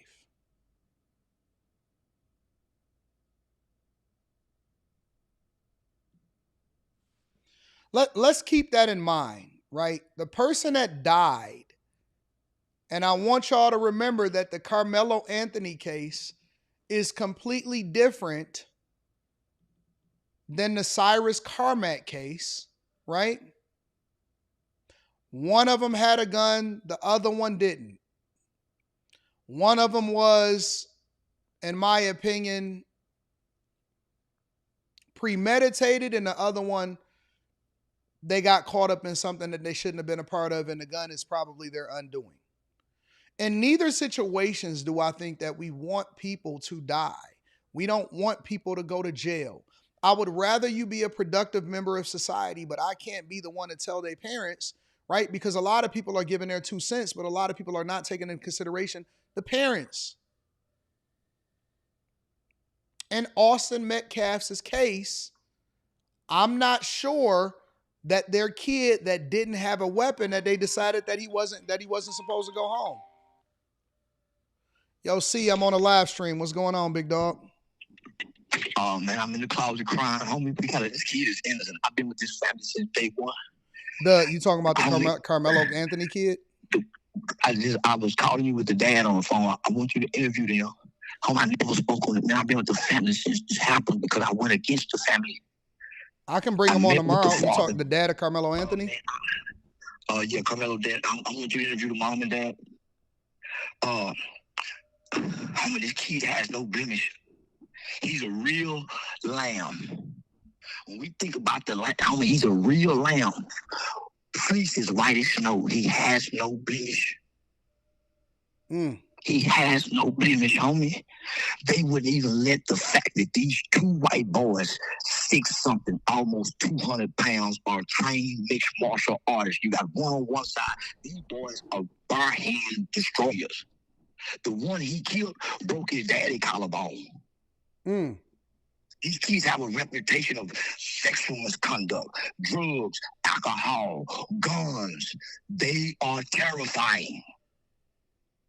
That is down in the area where you was born and raised too. I've been here. I told every black person in the beginning, I won against the family. You know why? When I looked on the press conference when that killing happened, he's standing with a bunch of civil rights activists, civil rights lawyers, not criminal. I got talking about the father and the son. The black, they don't know where to get a lawyer from. They've never been in trouble before. Yeah. The lawyers showed up. Why? Because the black people came with a narrative that white people hadn't put out yet, that this was about race. We did this to that family, nigga. All the niggas that claim brought race into this. This wasn't no racial issue. This was a bullying issue. This was a school bullying issue. This had nothing to do with race. Two white boys bullying a new nigga that was favorable to everybody. They said he wasn't supposed to be under their tent. He had every right to be under their tent. He was just under the same tent last week with these same kids. You know who wasn't at the tent? The Metcalf brothers. Why? They were the ones suspended. So that's why the narrative come in saying Karmelo was suspended. He wasn't supposed to be on the tent. No, the Metcalf brothers were suspended a week prior. That's why when they showed up, they hadn't seen the nigga. Everybody else was comfortable with it being there, except the two bullies who scared everybody. The coach didn't give them permission to run nothing. Children can't run anything over children, and this is other schools here. The Metcalf brothers was just coming back to school from their suspension from the track meet.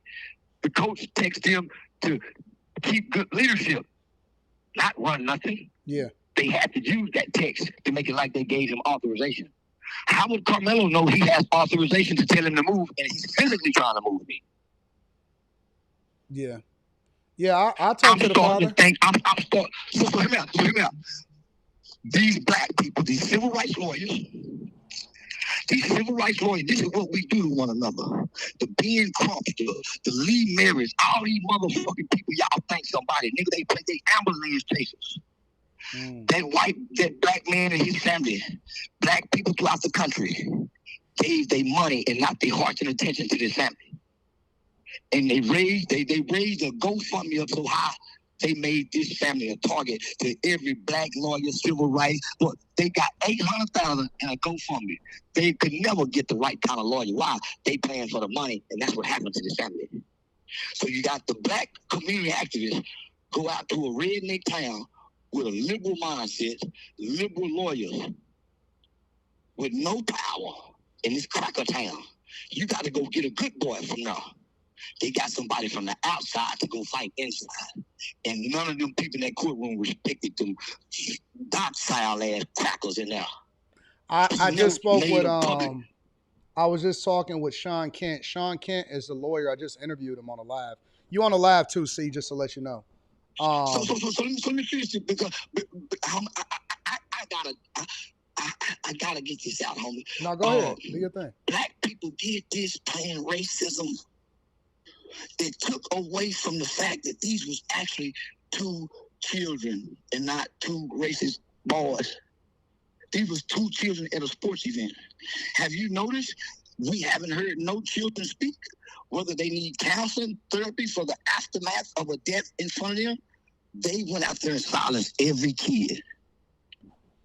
And they made kids change their story. Why? Everybody's testimonies was changed from the original statements given to the police. How can a kid have a murder case and he never stood up to kill anybody? He stood up out of fear and ran. Well, where did he run to? Directly to the arms of a school teacher with tears in his eyes, asking, is this white boy okay? He initially, every police report that they got said this kid had tears with empathy and compassion. But this is what I'm saying, and I sit in this closet to hide my tears from myself. I stood in front of black people, and I stood in front of that family, and I looked them in their eyes, and I told them one of the best thing they could have did was gave us all white jewelry. He said, why? Because you can't make me believe 12 white people's hearts would be so cold at one time. Because I know how they get the jewelry pool. They get teachers, they get nurses, they get doctors, they get people who have compassionate spirits. I wouldn't believe in my heart and my mind that white people are that evil. So I told black people, man, they ain't gonna do that. I sit in silence. How can I defend any white person when every time they kill, they find a justification for it? Trayvon Martin didn't have no weapon. White people don't feel the same about George Zimmerman that they do about the kid Karmelo Anthony. There's a journalist named Jim Lane stood outside the courtroom all week long, publicly saying if he walk out of there innocent, they're gonna shoot him in the head. So I sit in my prayer closet, God said that's why I had to let him be guilty. They were gonna kill him. They were gonna kill him, homie. They were gonna kill that baby. They was gonna kill him. They made declarations outside of the courtroom. And what was black people online arguing about each other? This family have moved 8 times in less than 2 years for death threats. They got so serious, they found out what kind of car Karmelo Anthony drives. He drives a red Jeep. They started riding and scavenging neighborhoods looking for the Jeep. I bought the Jeep so I can drive it and can find me and I kill one of the white boys. And I made him come after me so that family can have some rest. I ride around in the Jeep, letting the white. I got Carmelo's Jeep. I bought it. You bought the Jeep? I bought the Jeep because they've been riding around looking for it. They can't sit outside the hood. White people were discovering everywhere they live, homie. His dad was a high-end car salesman at Mercedes-Benz, one of the top in the nation. They started going up to the job playing like they want to buy a car, get in the finance department and bring up the murder. So he lost his job. He called me crying. I made him my road manager just to give him some money to help him pay bills. But I got him on the road with me away from his family. Who protected his family? His son, his mama, his daughter. Homie, you can't be on the road with me, but I'm going to help take care of you.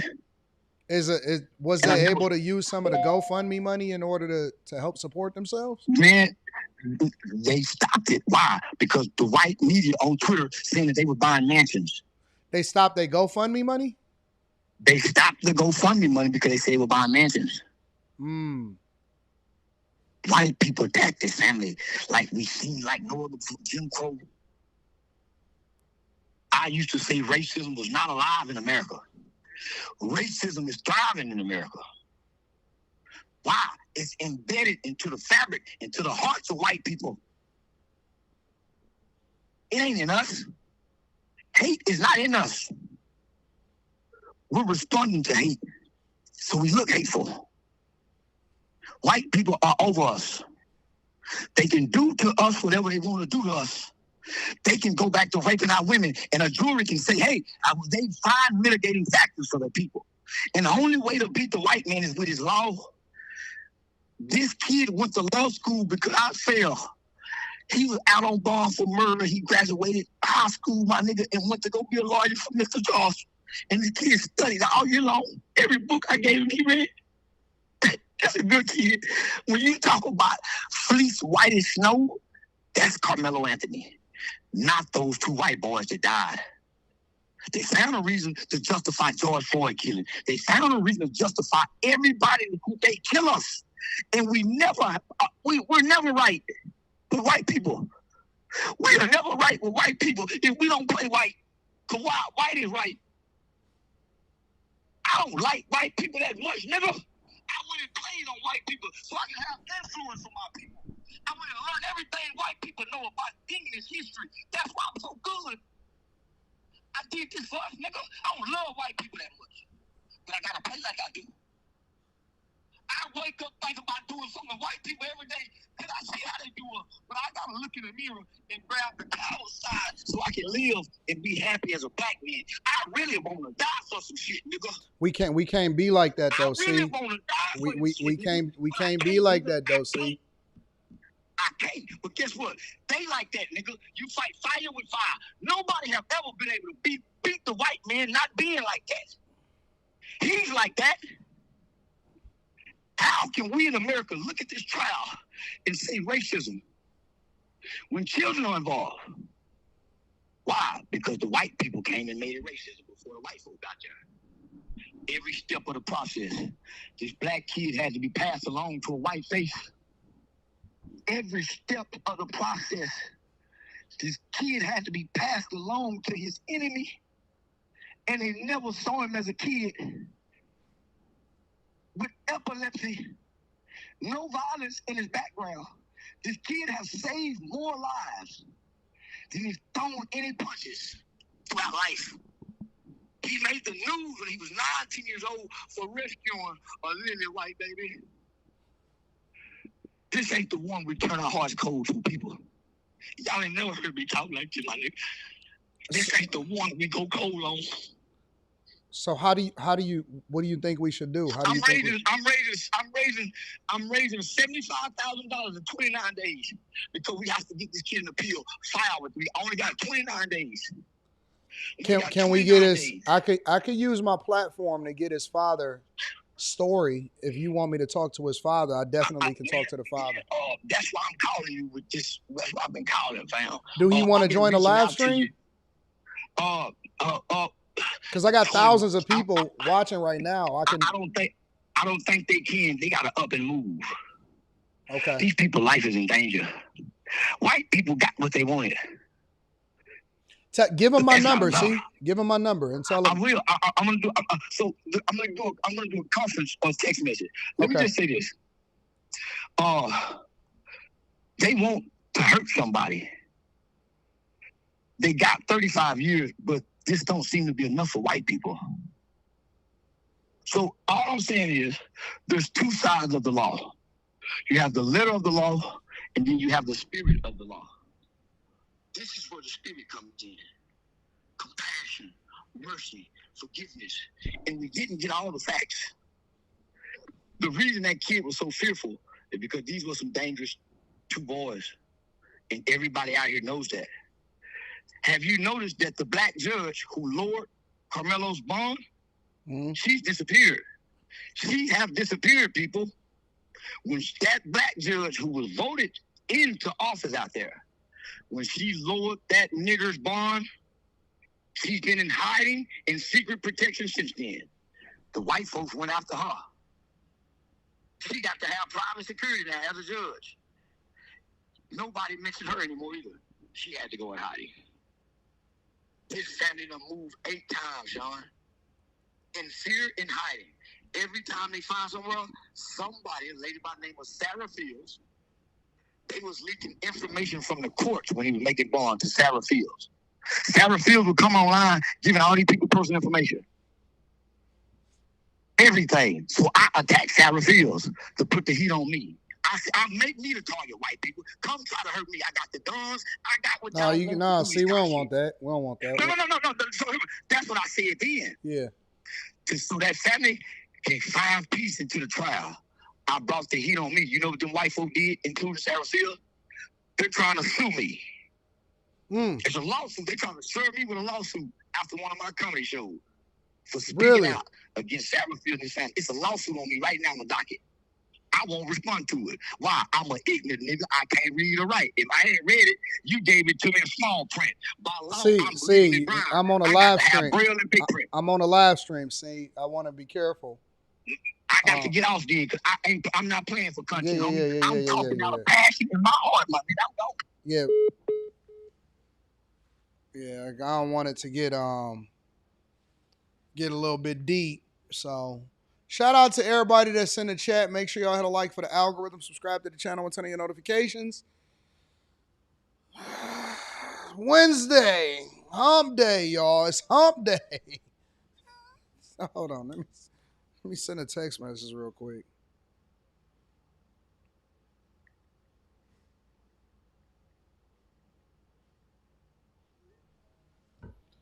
On Wednesday, you usually used to getting this type of stuff on Mondays, Thursdays. We're not used to getting this much content on a Wednesday.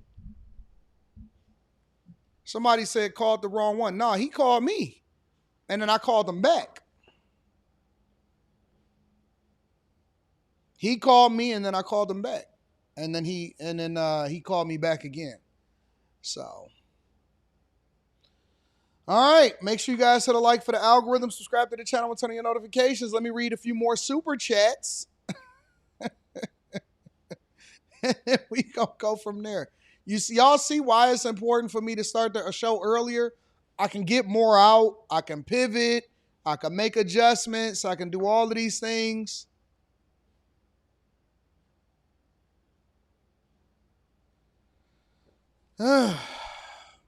Told y'all we got the greatest show on earth. And it's only going to get better. Let me give a shout out to my dog, Absolute 820, says phenomenal interview, AD. We need more people like you and Mr. Kent to speak about these facts and bring more awareness to all communities. Keep doing your thing, OG. Shout out to you, Absolute. I appreciate you for holding me down. Thank you for the 50, the 100.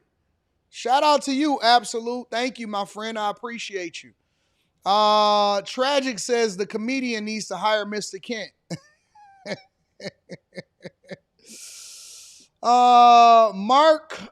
Mark Rasmussen says hashtag Case and Allison. Let's compare and contrast. Kelly, what up? Kelly loves Ja says guilt or innocence cannot be determined by the color of a person's skin. Based on the choices of the human being, race is irrelevant. Kaname Forever says, I love your content, Anton. I found your channel in 2023. Keep up the great work. Inspiration to us all. Green Blaze Fly Eagle says, hey, D, just curious, how can I get on your Room 9 show? And is that a salary position or of which I would have to interview? You have to reach out to Q Diddy. Reach out to Quentin, and Quentin is the person that oversees all of the people that come on the platform. More Than Mellow says saxophone's getting louder as he talks. Shout out to More Than Mellow. What up to my girlfriend? My baby girl. What's wrong with Charleston today? Shout out to him. Shout out to Molly. What up, Molly? Javi says AD about to get a mainstream TV deal with content like this. This show is the absolute best. It's been the best. We just going to the next level. Shout out to We Scott America in the building. What up, Scott?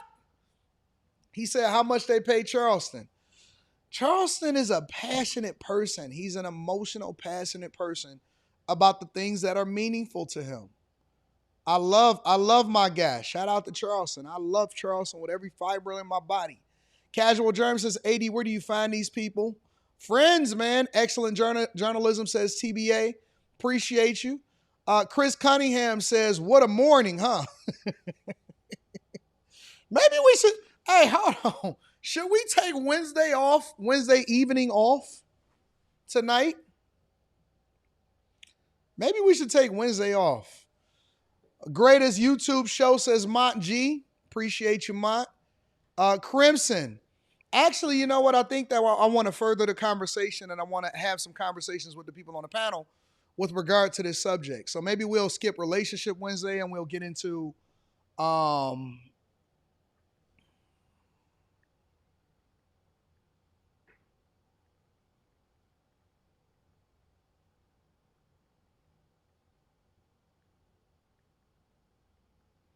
got some of the most important people in the world hitting me up right now. Shout out to y'all.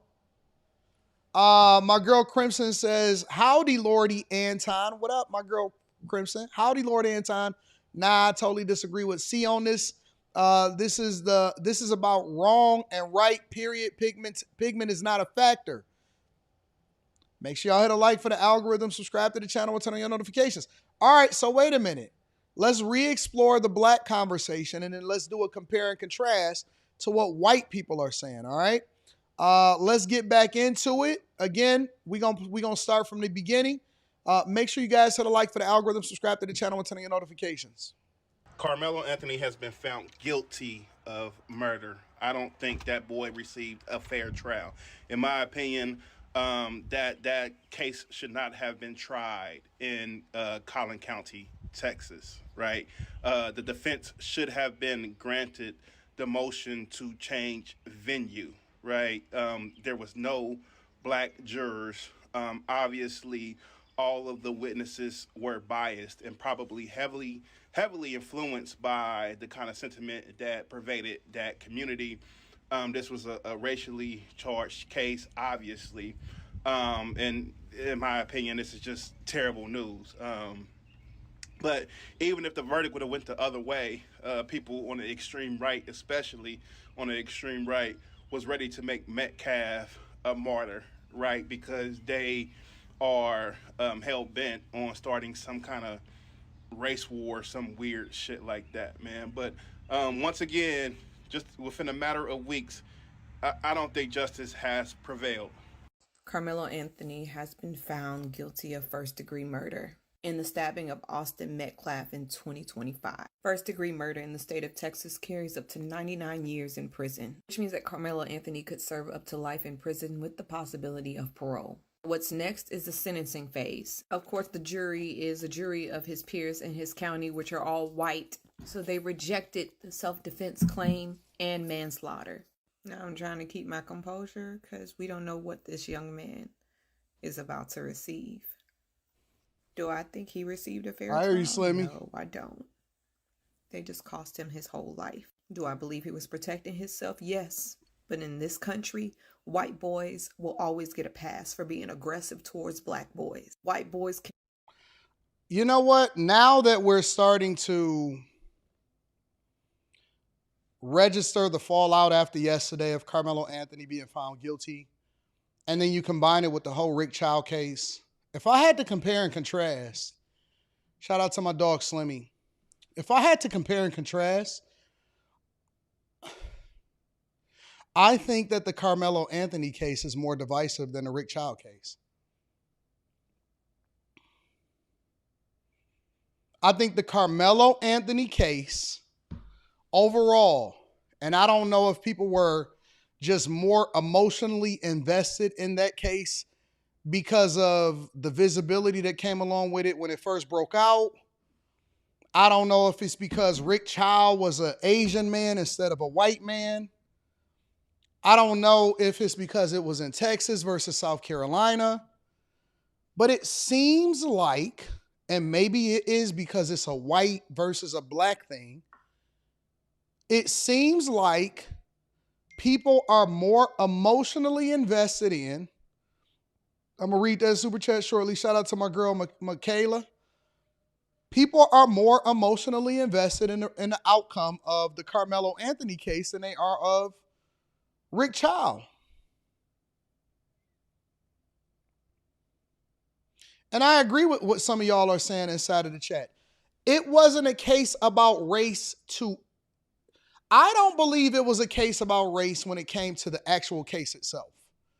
I believe that it's a case about race when it came to us. Some of y'all wasn't alive when O.J. Simpson's case was taking place, or you were very, very young, and so you didn't understand the significance that came along with it. Black people were not rooting for O.J. Simpson because they thought that he was innocent or because they actually agreed with O.J. Simpson.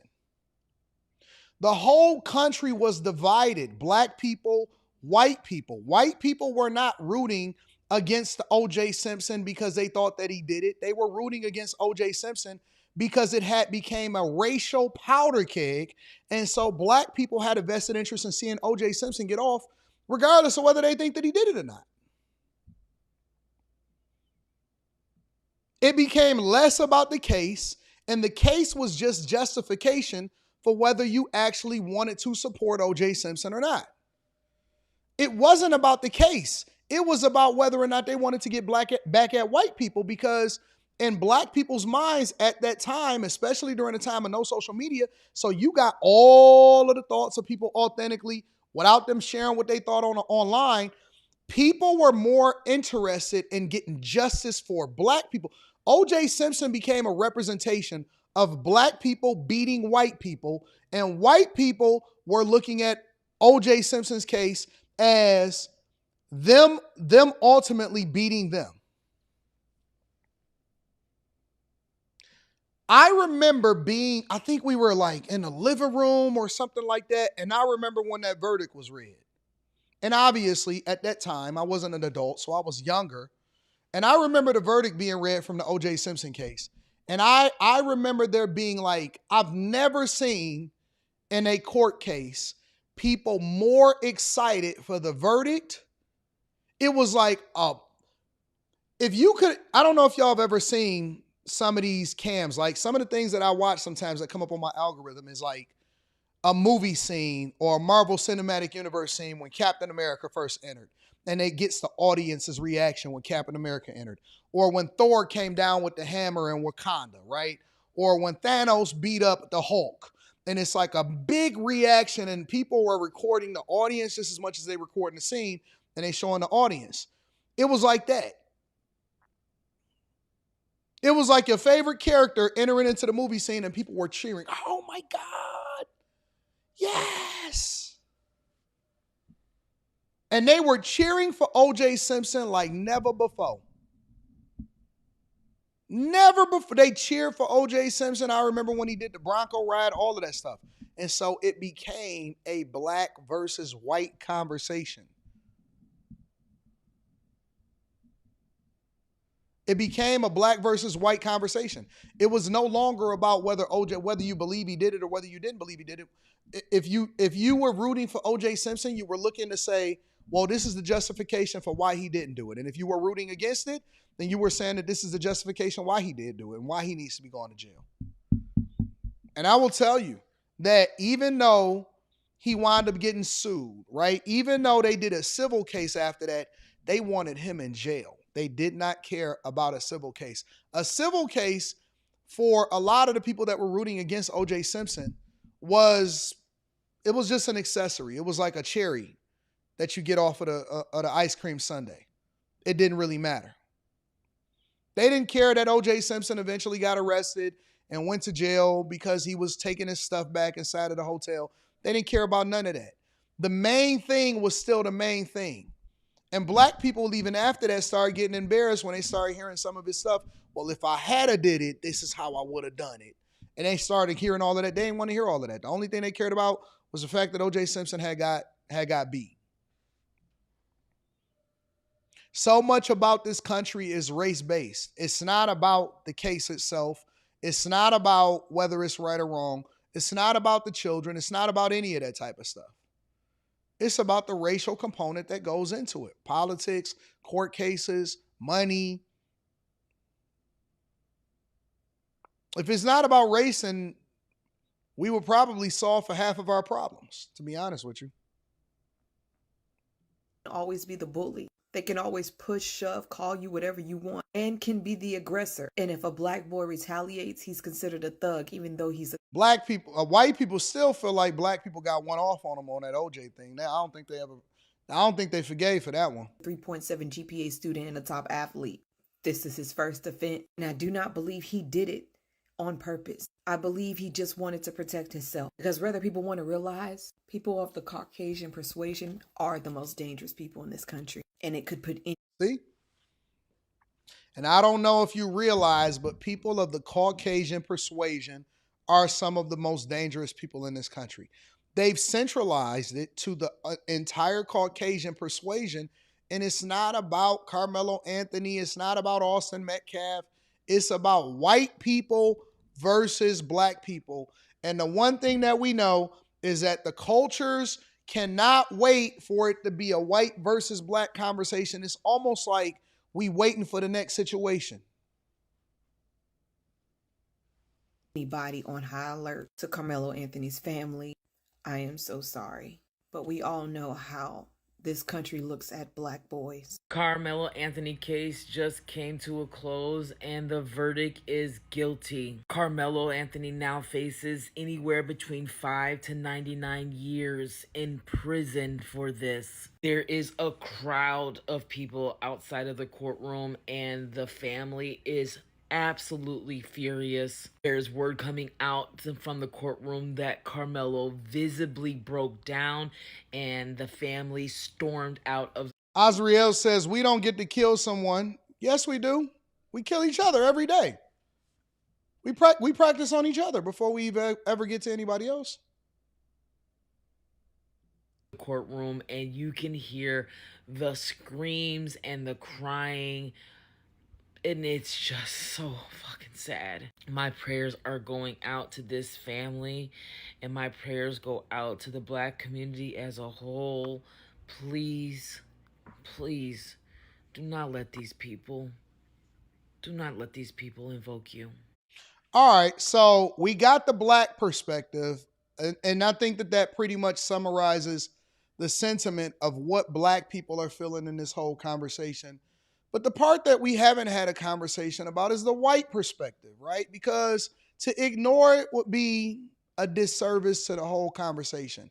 And so I'm going to play for you the different perspectives of white people and how they feel about this whole Karmelo Anthony conversation and this conviction ultimately. We're going to start off with Chris Cuomo, and then we're going to deep dive into it. Make sure y'all hit a like for the algorithm, subscribe to the channel, and turn on your notifications. Breaking news. The Karmelo Anthony verdict is in, and he has been found guilty in under 3 hours. Now, it is a very simple fact pattern.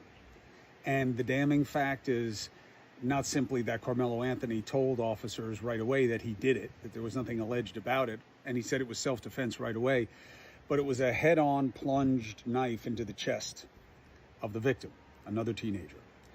You know the fact pattern. Karmelo Anthony, young Black kid at a track meet. Some white kids tell him to get out of a tent that was there for the rain, but it was only for their team and not his team. And he says something to one, and one says something back, and there's someone else there, and a knife comes out, and Karmelo Anthony plunges it into the chest of another teen, and he dies. Is it self-defense? The jury was all white. The prosecutors say this is a race-neutral crime. This is a very fraught situation that now is going to have these obvious indications of bias. Why did it have to be all white? Why couldn't it have Black jurors? What does race neutral mean? What did it mean in this context? Is this justice? Does 3 hours mean that it was just a simple pattern and he had acknowledged it and it couldn't be seen any other way? If a Black jury had been involved, they also often find Black defendants guilty. Would Black people on the jury have made a difference? Should there have been Black people on the jury anyway? This has been covered constitutionally. Do you have to have mixed race to reflect the race of the defendant and anybody else? No. The defendant? No. That is not a constitutional protection of equal protection or of due process. If you're Black, you don't have to have Black jurors. If you're white, you don't have to have white jurors. However, there can be issues based on bias. Is this one of those cases? So, Karmelo Anthony's parents just left the courtroom in tears. Not good for the home team. This is what's interesting. Under Texas state law, in the civil case, he was 17 when he did it. The parents, out of neglect, are going to be liable. So the parents of Austin Metcalf can get all that money. All that money. Take out that house. They're going to get it all. Yes, thank you, Jesus. And so this is the problem, in my opinion. And this is one of the things that make Christians look bad. It make Americans look bad.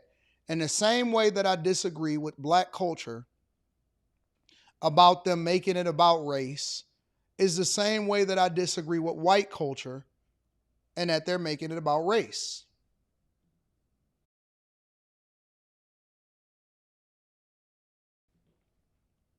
Racism is upheld within our culture because we allow for it to continue to control us. And two things can be true at the same time. I could look at this situation and say, well, yep, I agree with the idea and the perspective that comes along with the fact that he shouldn't have killed the kid. And that ultimately, if you're convicted in a court of law, then you have to pay for that. But I'm never going to celebrate somebody going to prison. I'm never going to celebrate somebody losing their life. I'm never going to celebrate somebody losing their income, losing their homes.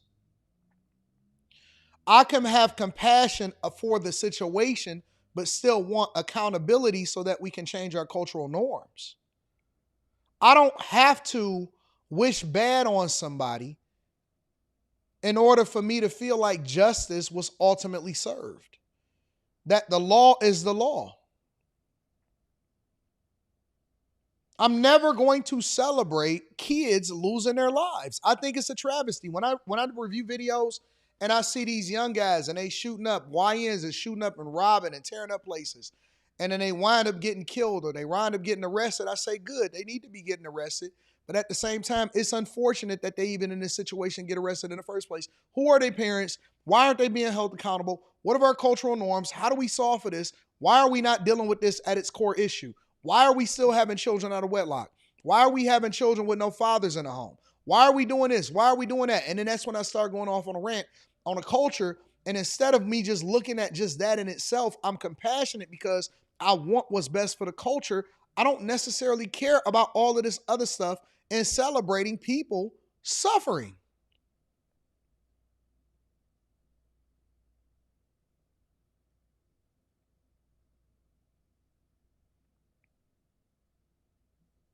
I don't.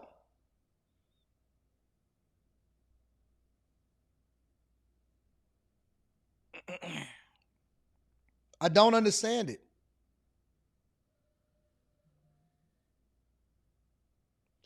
Somebody says, hi, Anton. I comment on your videos a lot, but in this instance, I'm sorry if the roles were reversed. We would have riots across this great country. What roles were reversed? If the white kid stabbed the black kid?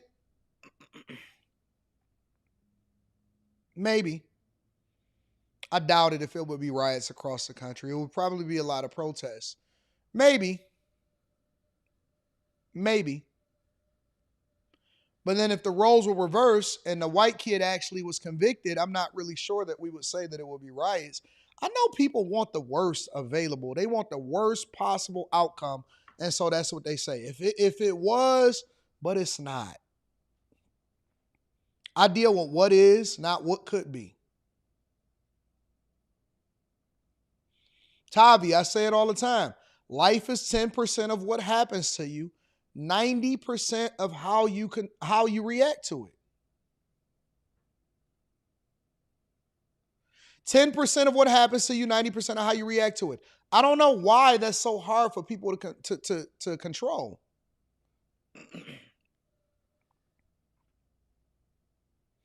He said, viral authority wants to hold me accountable. He said, if the black boy got off, there will be riots. Dummy, with the L at the end of it. He was typing it very, very hard, and he hit the L, and he hit the Y again.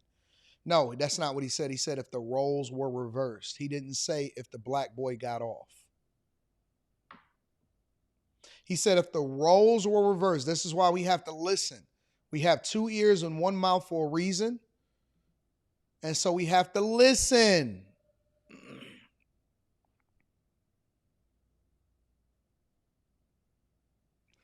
ears, 1 mouth for a reason. Again, the beginning of this show should have showed you it's not about how you feel. It's about what the truth is. The quote at the bottom of the page is a court of law is not a court of justice. It's a court of law.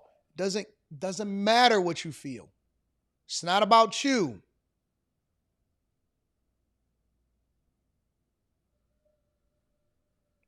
Yeah, I know they be typing in all caps. That means that they really, really upset. Justice. Secret Service Sam here with some troubling news. They have just found Karmelo Anthony guilty. Let me say something. To my snow hares and to my snow bunnies. One thing that y'all do need to learn from black people, and y'all need to go and get some tips, Y'all got to go get some skincare routines. Y'all got to go and figure out what kind of products that they buying out of the Chinese store, out of the Chinese hair product store. Y'all got to figure it out. Y'all be aging like milk. For real, for real. I know that we like to derail. It just is what it is. But for whatever reason, y'all just get in the same way that a lot of these women, they be getting on camera and they be looking a mess. They be having their bonnets on and stuff like that. They skincare routine be tight. Y'all get on unshaved. Y'all got stubble everywhere. You got the Band-Aid on the front of your head to prevent the pimple. Sit this one out, boss.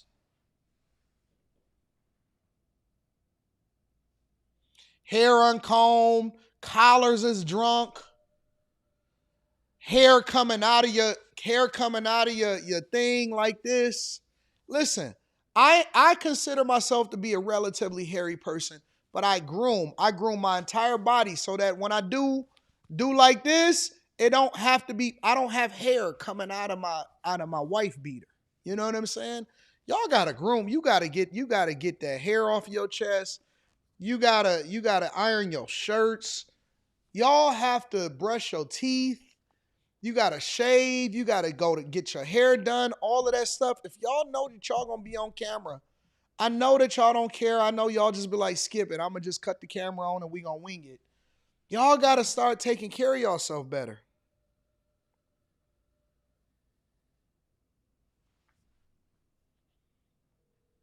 Be crazy out here in these streets.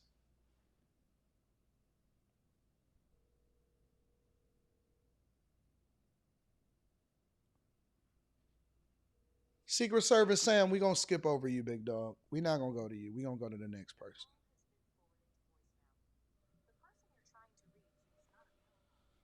If I have learned anything from the Karmelo Anthony trial, it's that there are a whole lot more black racists than I realized. And what's wild is they are all over social media, all over the regular media, all over the place, just being racist as hell, saying they don't really care that Karmelo Anthony is guilty because he's black. And they don't really care because he killed a white boy. And the way that they look at it is atonement. They look at it as revenge on the white man for slavery and oppression. And these people, these racist people, I'm not saying these people as in black people, I'm saying these people as in the racist ones who are all over social media, so don't twist my words. But these people actually think it's okay for a black person to murder, rob, displace, accost, cause violence against any white person that they see fit because it's just payback. And they've said as much all over social media for the last year and even more loudly for the last week. And on top of that, they've attempted to somehow make Karmelo Anthony into the victim. Even though this young man knows UIL rules, you're not to be in another player's tent, in another team's tent. Even though he understands you're not to bring a weapon to school. Even though he knows, I feel like he knew what he did by stabbing another boy to death was wrong because he readily admitted to that to the police within hours of doing it. Even though they fully understand that what he did was wrong, instead of parenting him, instead of leading him, instead of asking him to look in the mirror and fix himself and take accountability as a young black man, they excuse it. And then they make him the victim, and then they blame the white man. And then they say, well, it's okay that a white boy died because it's just a white boy and, slavery. And honestly, it's just pathetic. If you ask me, it's pathetic. Any black person who was up on here talking about it's okay because it was a white boy and that Karmelo Anthony was oppressed, so he deserved to murder somebody, be ashamed of yourself. You should be. And you're the fucking problem. You're the reason people don't want to help the black community. It's on you. I don't think that the black community is looking for help right now, just to be transparent. But I don't disagree with the things that she's saying. There's a lack of accountability. It always turns about race, and there's never any pleasing the culture of the community, regardless of what you do. And there's no quenching of that thirst of hate. And that's the thing about hate. That's the thing about hate. The thing about hate that people don't understand is that you don't fix yourself or you never quench that thirst. Like if you was to ask a person that's hateful, whether they white or they're black, hey, what do you want out of this situation and how do we fix it to where you can get rid of the hate and you no longer feeling some type of way about whatever is going on? They can never tell you, all right, so listen, I just need this many people to go to jail, or I need this many people to suffer, or I need this many people to apologize to black people or to apologize to white people. There ain't no peace. There is no peace. You'll never get a person that's racist, for example, to not be racist because enough reverse racism happened or enough justice happened in their mind to where they can say, well, you know what? I think I'm not going to be racist anymore. That's what all of the negative feelings and emotions do for you. You don't get any satisfaction out of it. You just get more emboldened the more that you do it. And that's why I said, I don't know why people are acquiescing over to racist white people or racist black people. And yes, black people can be racist. I don't know why they pander to them. I don't know why they try to make. When I see white apologists, for example, and they jump on these platforms and these white apologists, they come up there and they try to make black people feel better about, or even Asians. I see Asians is popping up nowadays and saying, oh my God, I can't believe the racism against black people and all of this stuff. You're not going to get black people to start liking you and rocking with you. They're not gonna say, you know what? Enough Asian people apologize for Rick Chow. We're no longer going to continue to order food and not pick it up from Asian restaurants. We're not going to continue to throw bricks through the restaurant. They're not going to come out and be like, you know what? We rock with Asians now.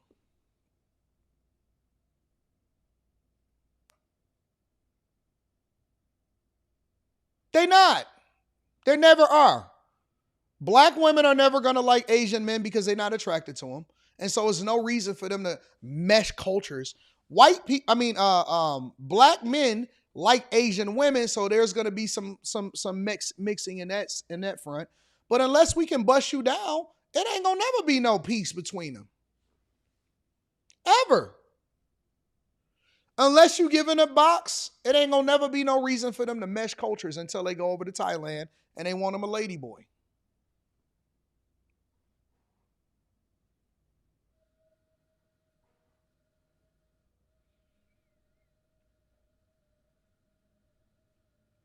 It's two different cultures. They're not interested in each other unless they're looking to save some money so that they can become a passport bro and go over to Thailand.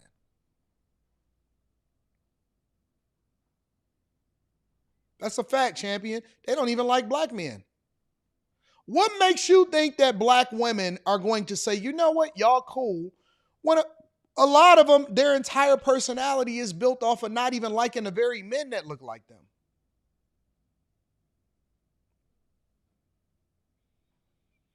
A lot of times, black people don't even come together unless it's to hate somebody else.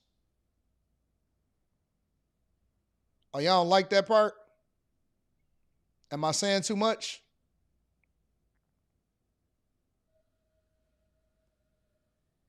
Am I saying too much? They don't even like each other. They don't want to marry each other. They're not liking each other. It's women on here whose entire platforms is dedicated. I showed y'all one last week. It's dedicated to saying, I don't even like black men. So what makes you think that they're going to rock out with an Asian person? They don't even like themselves.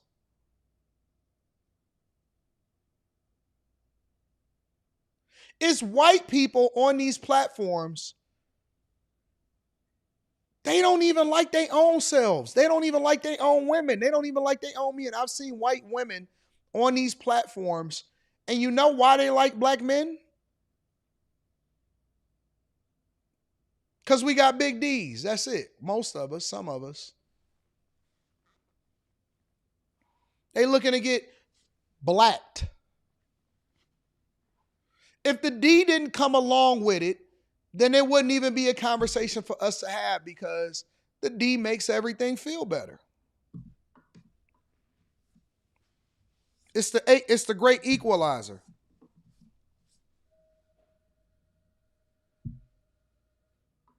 It's the great equalizer.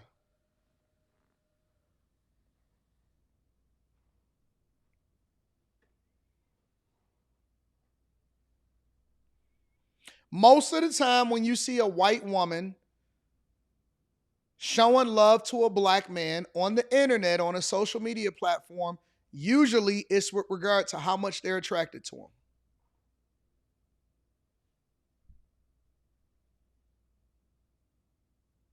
Keeping it 100 with you. Usually it's based off of how much you're attracted to him. And let me say this to everybody in the chat before we move over to the next part of the show.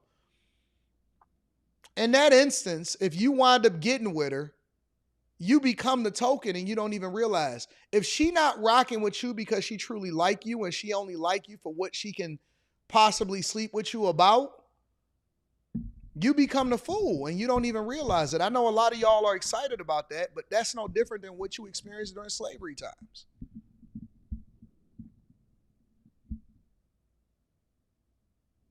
It's the exact opposite that you think that women should do when it comes to holding down men or holding down black men in particular. And I'm not saying that you have to go with a black woman, but I'm telling you, if a person is only rocking with you for what they can get out of you, whether it's sex or money or anything else, you should feel ashamed of yourself because you perpetuate the problem. You feed into it. Oh, now I sound stupid. See, I always sound smart until you don't agree with me. Then I sound stupid.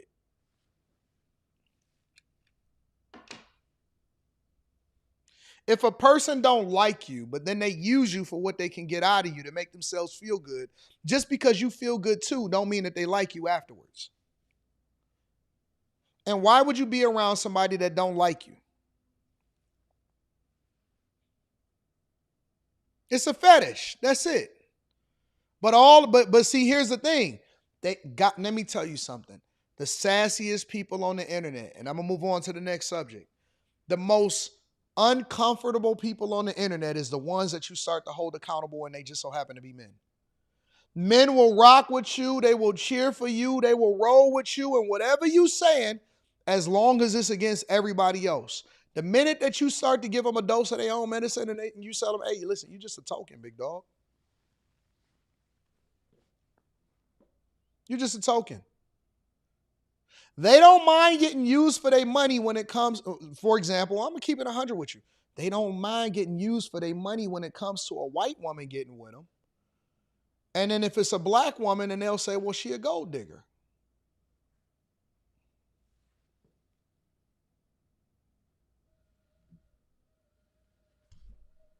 It's two sides of the same coin.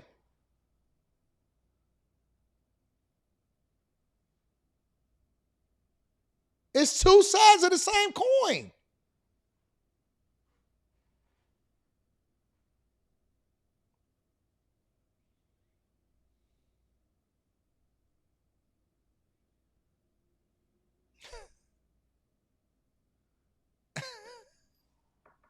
Y'all don't want to have that conversation.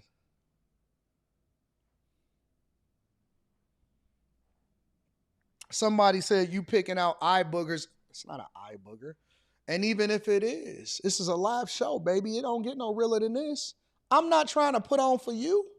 I'm trying to have a real conversation. This is a real live show. This ain't pre-produced. We ain't cutting nothing out. We ain't trying to figure it out. It just is what it is. You see me going to get water.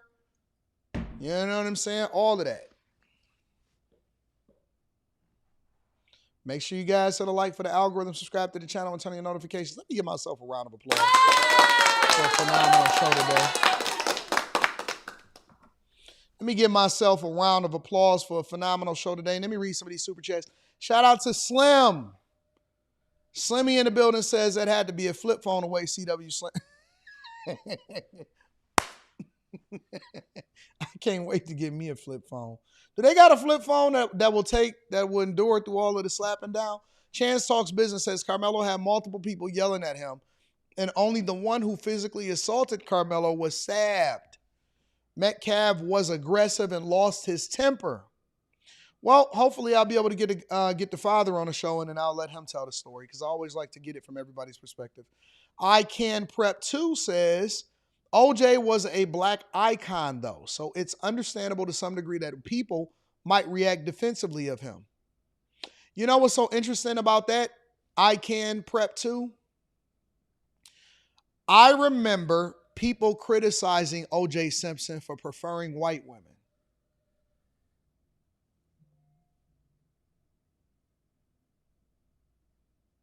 That icon status didn't mean anything because they were criticizing him for the fact that he was talking to a white woman.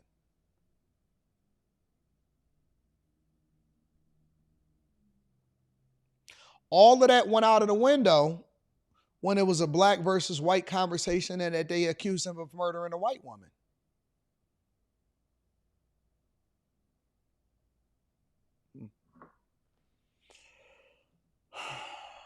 Don't worry about it. Don't worry about it. Don't worry about it.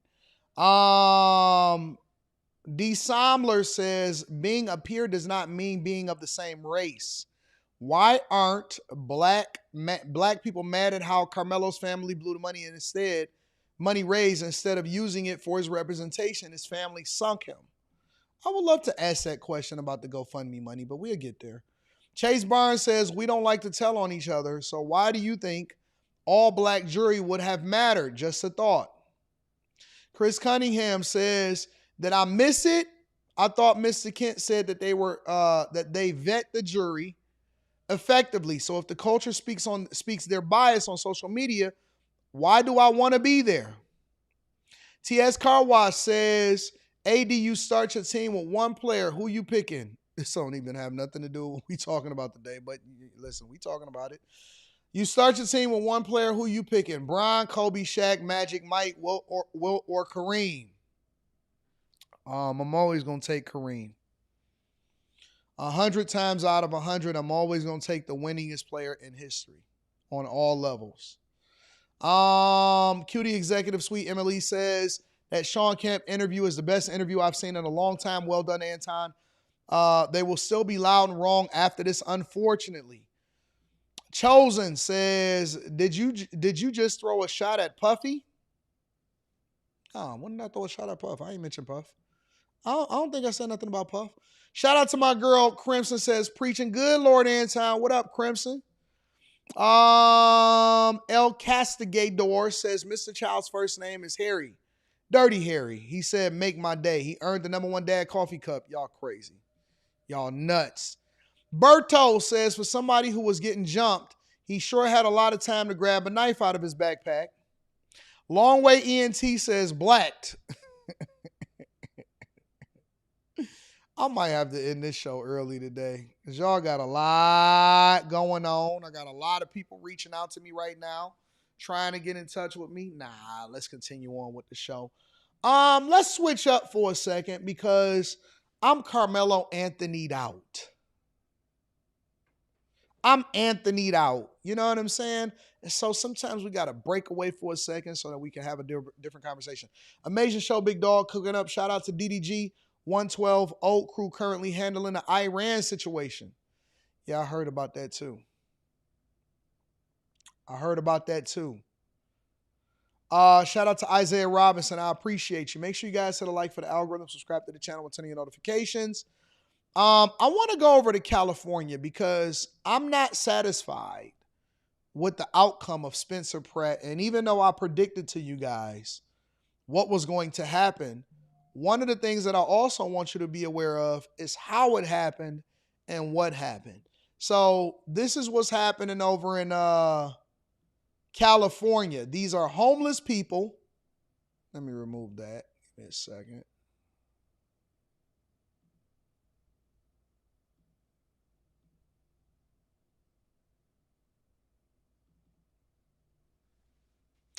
These are homeless people that are admitting that they were paid to vote for Karen Bass and the other lady that's now in the runoff. Make sure y'all hit a like for the algorithm, subscribe to the channel, and turn on your notifications, y'all. You live in Skid Row? I live in Skid Row. Oh, and then did they come down here and try and pay you to vote? Yes. Oh, on a ballot? Yes. Oh, how much they pay you? $5. Oh, and they said, here, come and vote for these candidates? Yes, sir. They told you who to vote for? Yes. So they told you to vote for Karen Bass or Cynthia Rahman? Karen Bass. This is a homeless person that has nothing to lose whatsoever. She's saying that people, these unidentified people, came down to give her $5. $5 to vote for Karen Bass. We got to do something about California, y'all. We genuinely have to do something about California. This is a person that is living on Skid Row. She said that they paid her $5 to go and vote for Karen Bass. We got to do something about California, y'all. We have to. This is out of control. This is egregious. This is disrespectful to our justice system. If we can't have free and fair elections, keyword fair. If we can't have free and fair elections, then our republic, in which we go about it democratically and allow for people to pick their leaders and vote for them, if the entire system is broken, as highlighted by what's going on in California, then it's, you know what I'm saying? It's nothing that we can do about this. We have to go ahead and throw the whole system away. Honest to God. They're walking around on the streets, paying people, probably with campaign money, to vote for. When I said that it was no way that Spencer Pratt could win, it wasn't because I thought that Spencer Pratt didn't run a phenomenal campaign, that he didn't do great in the debates, or even that people didn't feel like he would be the best person for the job. A Republican has no chance of winning in Los Angeles at all. And it's not just because everybody in Los Angeles vote blue. It's because Los Angeles is dirty and it's crooked.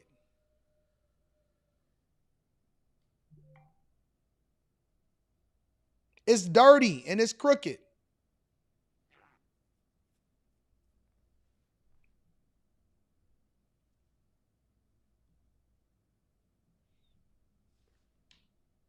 For Karen Bass? Yeah. For $5? Yeah. Did you vote? Yeah. Oh, you did for Karen Bass? Yeah. Karen Bassett. Right. That's her last name, Bassett? Karen Bass, yeah. Yeah. Or Nithya Rahman? Karen. Karen? They told you to vote for Karen? Yeah. They had to sign a little thing. And how much they pay you? It's like $2. $2?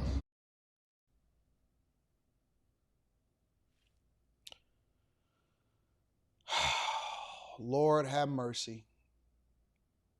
Lord have mercy. They paid her $2. They negotiating with people that are homeless on how much they gonna pay them in order to vote for Karen Bass. They probably start with $1. Hey man, I'll give you $1 if you show up to the polls and vote for Karen Bass. And she was probably negotiating hard and said, you know what, give me $2. The black girl says, I'm not voting unless you give me $5. $2 is what your vote cost you. You can be a basehead, you can be a crackhead, and $2 is what it's going to cost you in order to be able to get that vote. So if you're telling me, again, because one of the reasons why California don't want ID is because anybody can walk in and vote. You don't have to have no ID. You don't have to be able to prove who you are. You don't have to do none of that. You just need enough people to go in there, and then we ain't even going to talk about the mail-in ballots. You just need enough people to be able to go in there and then give them $2 a piece.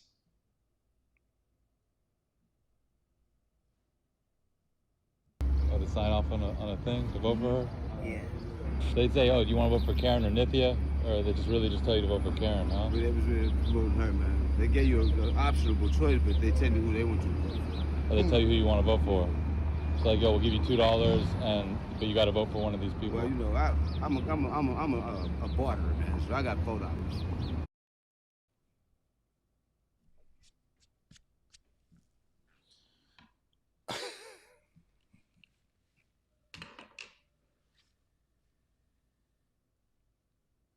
And we be so proud. They be so proud to say it too.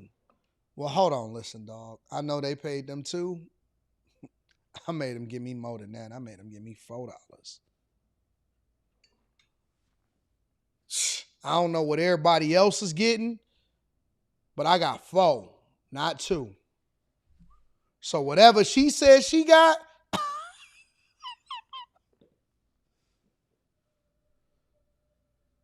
I got me some hot Cheetos and a Coke.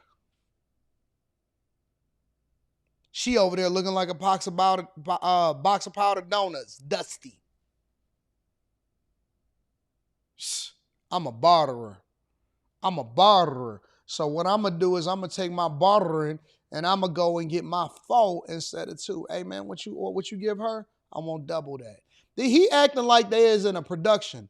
He acting like they just made a great movie. Like a new movie is coming out and he's been disenfranchised when it comes to how much money that they get. He acting like they Tyrese and Taraji P. Henson trying to negotiate for the next blockbuster film. These people is out here crazy, but this is how you win an election. Bikes and baseball. It's so funny that you say this. Bikes and baseball says, AD, it seems as though you got something against Los Angeles. I don't get it. Because it's messed up. Yes, I got something against Los Angeles. I got something against any place that's crooked. I got something against anywhere where they messing up the election process, where they paying people $2 to go and vote for a candidate. I got something against, yes, I have something against crooked politicians. Yes, I have something against fraud and voter fraud and fraud when it comes to the money being drained and taxpayers' money being taken to do stuff that's not supposed to be done. Yes, I have something against Los Angeles when they let you burn your house down, when all of the money is gone, when they said that they're going to spend $30 billion on homelessness and they didn't spend a dime and all of the money gets stolen. Yes. Why wouldn't I have something against Los Angeles? Have you ever walked down Skid Row? I have. Have you ever walked in downtown Los Angeles? I have. It's doo-doo everywhere. Doo-doo bombs all across the street. It was so much going on. It was like an overstimulation of craziness out on the streets openly. And the police, it was like Amsterdam. Have y'all ever watched The Wire, where they were talking about Amsterdam? It was like a sanctioned off area where people could go in and they could do the dumbest stuff and do anything that they wanted to do as long as nobody got killed.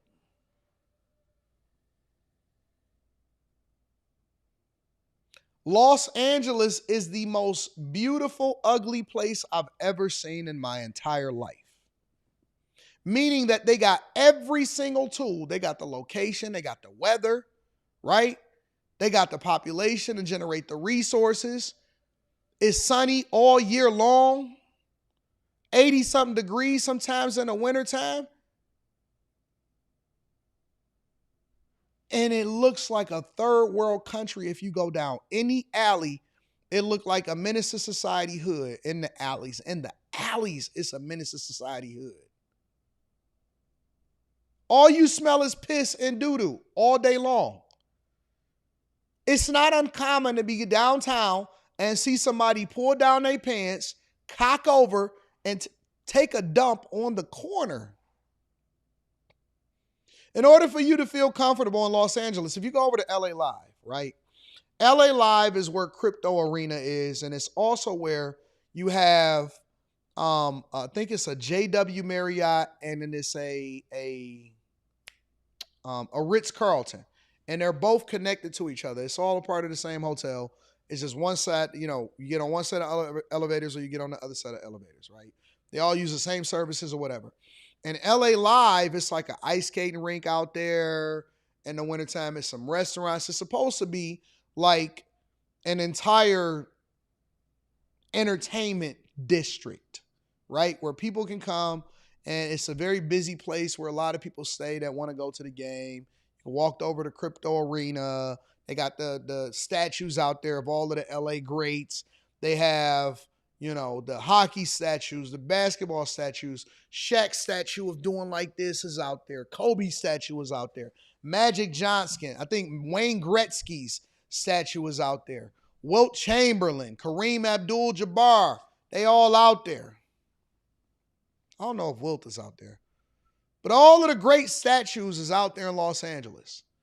And they have to have private security, not police officers. And they on bikes, they walking, and it looks like, oh man, well, they got to have private security over there just to keep people from doo-dooing over there.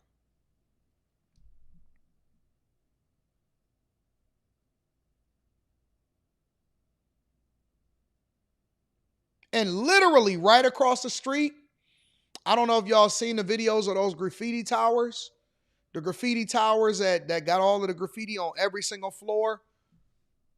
You can literally walk across the street, and it's the massive graffiti towers that go all the way up to the top of the sky that never got finished. It's crazy. It's crazy. Los Angeles, let me tell you how stupid Los Angeles is. Los Angeles is the main place that you can go where the hoods are beautiful compared to what a hood is in regular life. You can be in the hood and don't even realize you in the hood because it's got palm trees and the streets are straight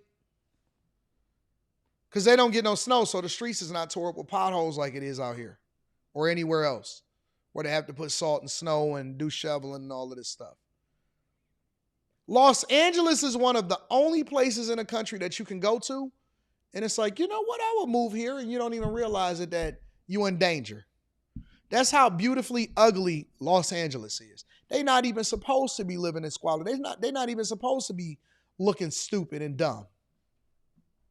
Yes, it's a beautiful hood. A beautiful hood.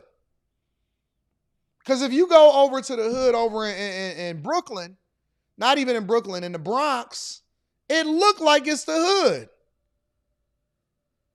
If you go over to the hood over in Chicago, on the south side, it looked like it's the hood. If you go over to the projects in New York, it's like, yep, I can see it. This is the projects. It's one way in, one way out, pissy hallways, all of that.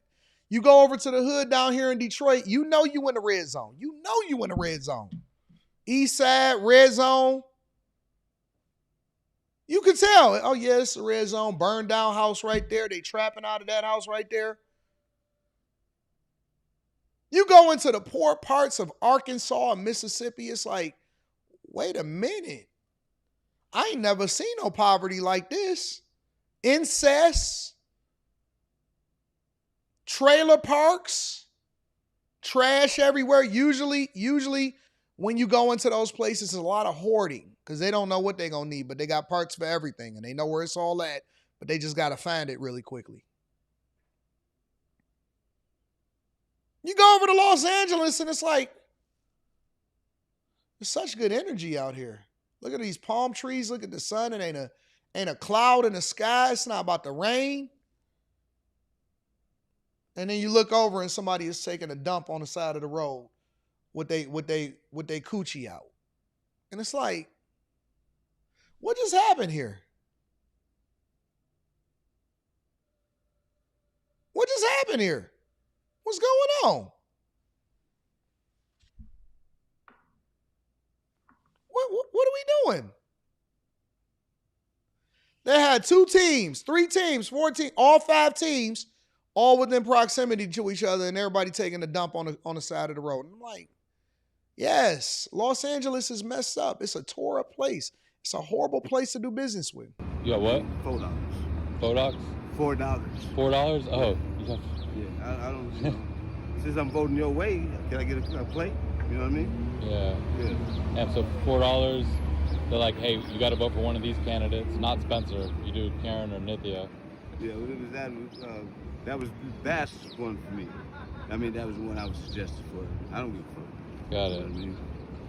And you're like, yo, give me $4 and I'll do it. Yeah, why not? Yeah, so they do this for everybody out here? Yeah, they come out here all the time. How often do they come down here? Probably like 3 times a week. 3 times a week? Hell To yeah. get the ballots? Yep. Wow. Damn, so you know other 3 times a week.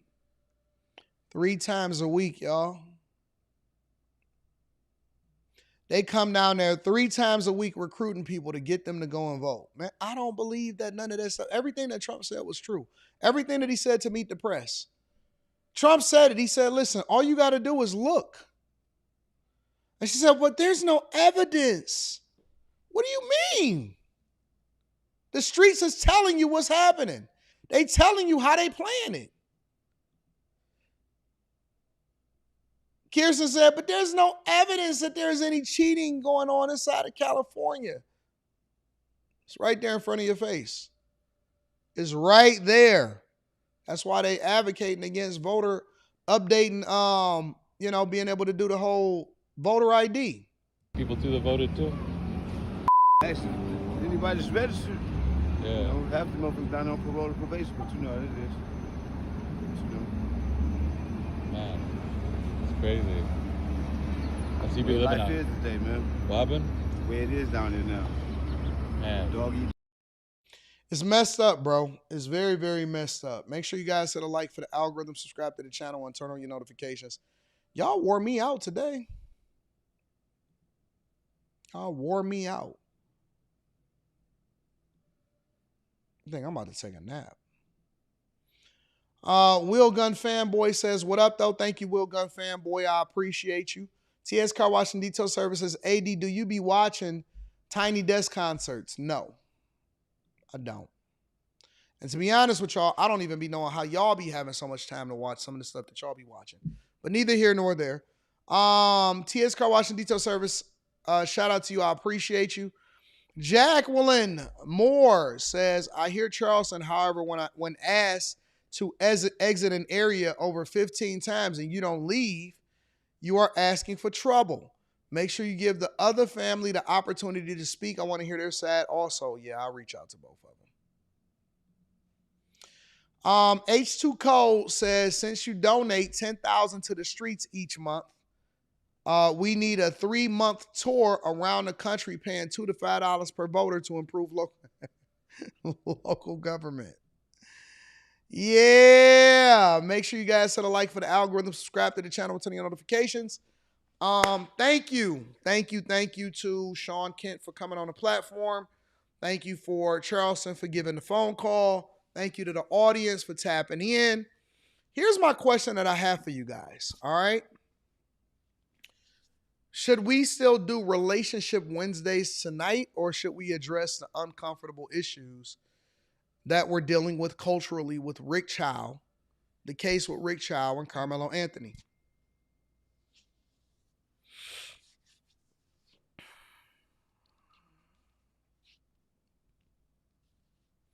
The only reason that I'll be doing that on Wednesday also is because I'm not sure who's going to come on the panel. I'm not sure who's going to come on the panel tonight, and so I don't know if they're prepared to have these conversations in depth.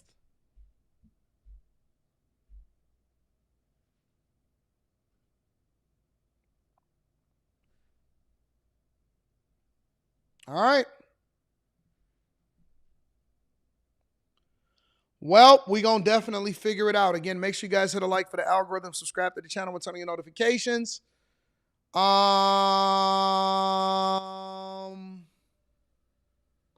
was some stuff I didn't even get to, but I'll definitely get to it tomorrow. I'm not going to lie.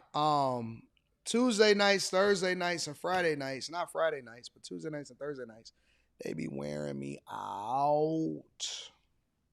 Because then I got to get up in the morning and prepare the show. I want to give a shout out to my dog, John Teal. Thank you, John Teal. Salute to you. Michaela, what up, Michaela? Says, thank you for blessing us today. You so pretty. You so pretty.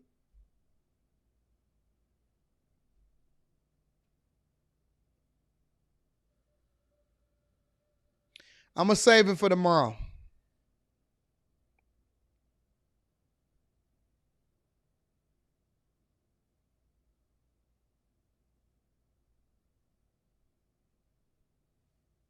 All right, the people have spoken.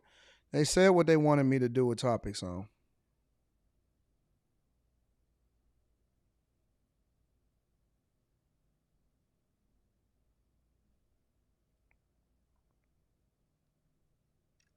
All right.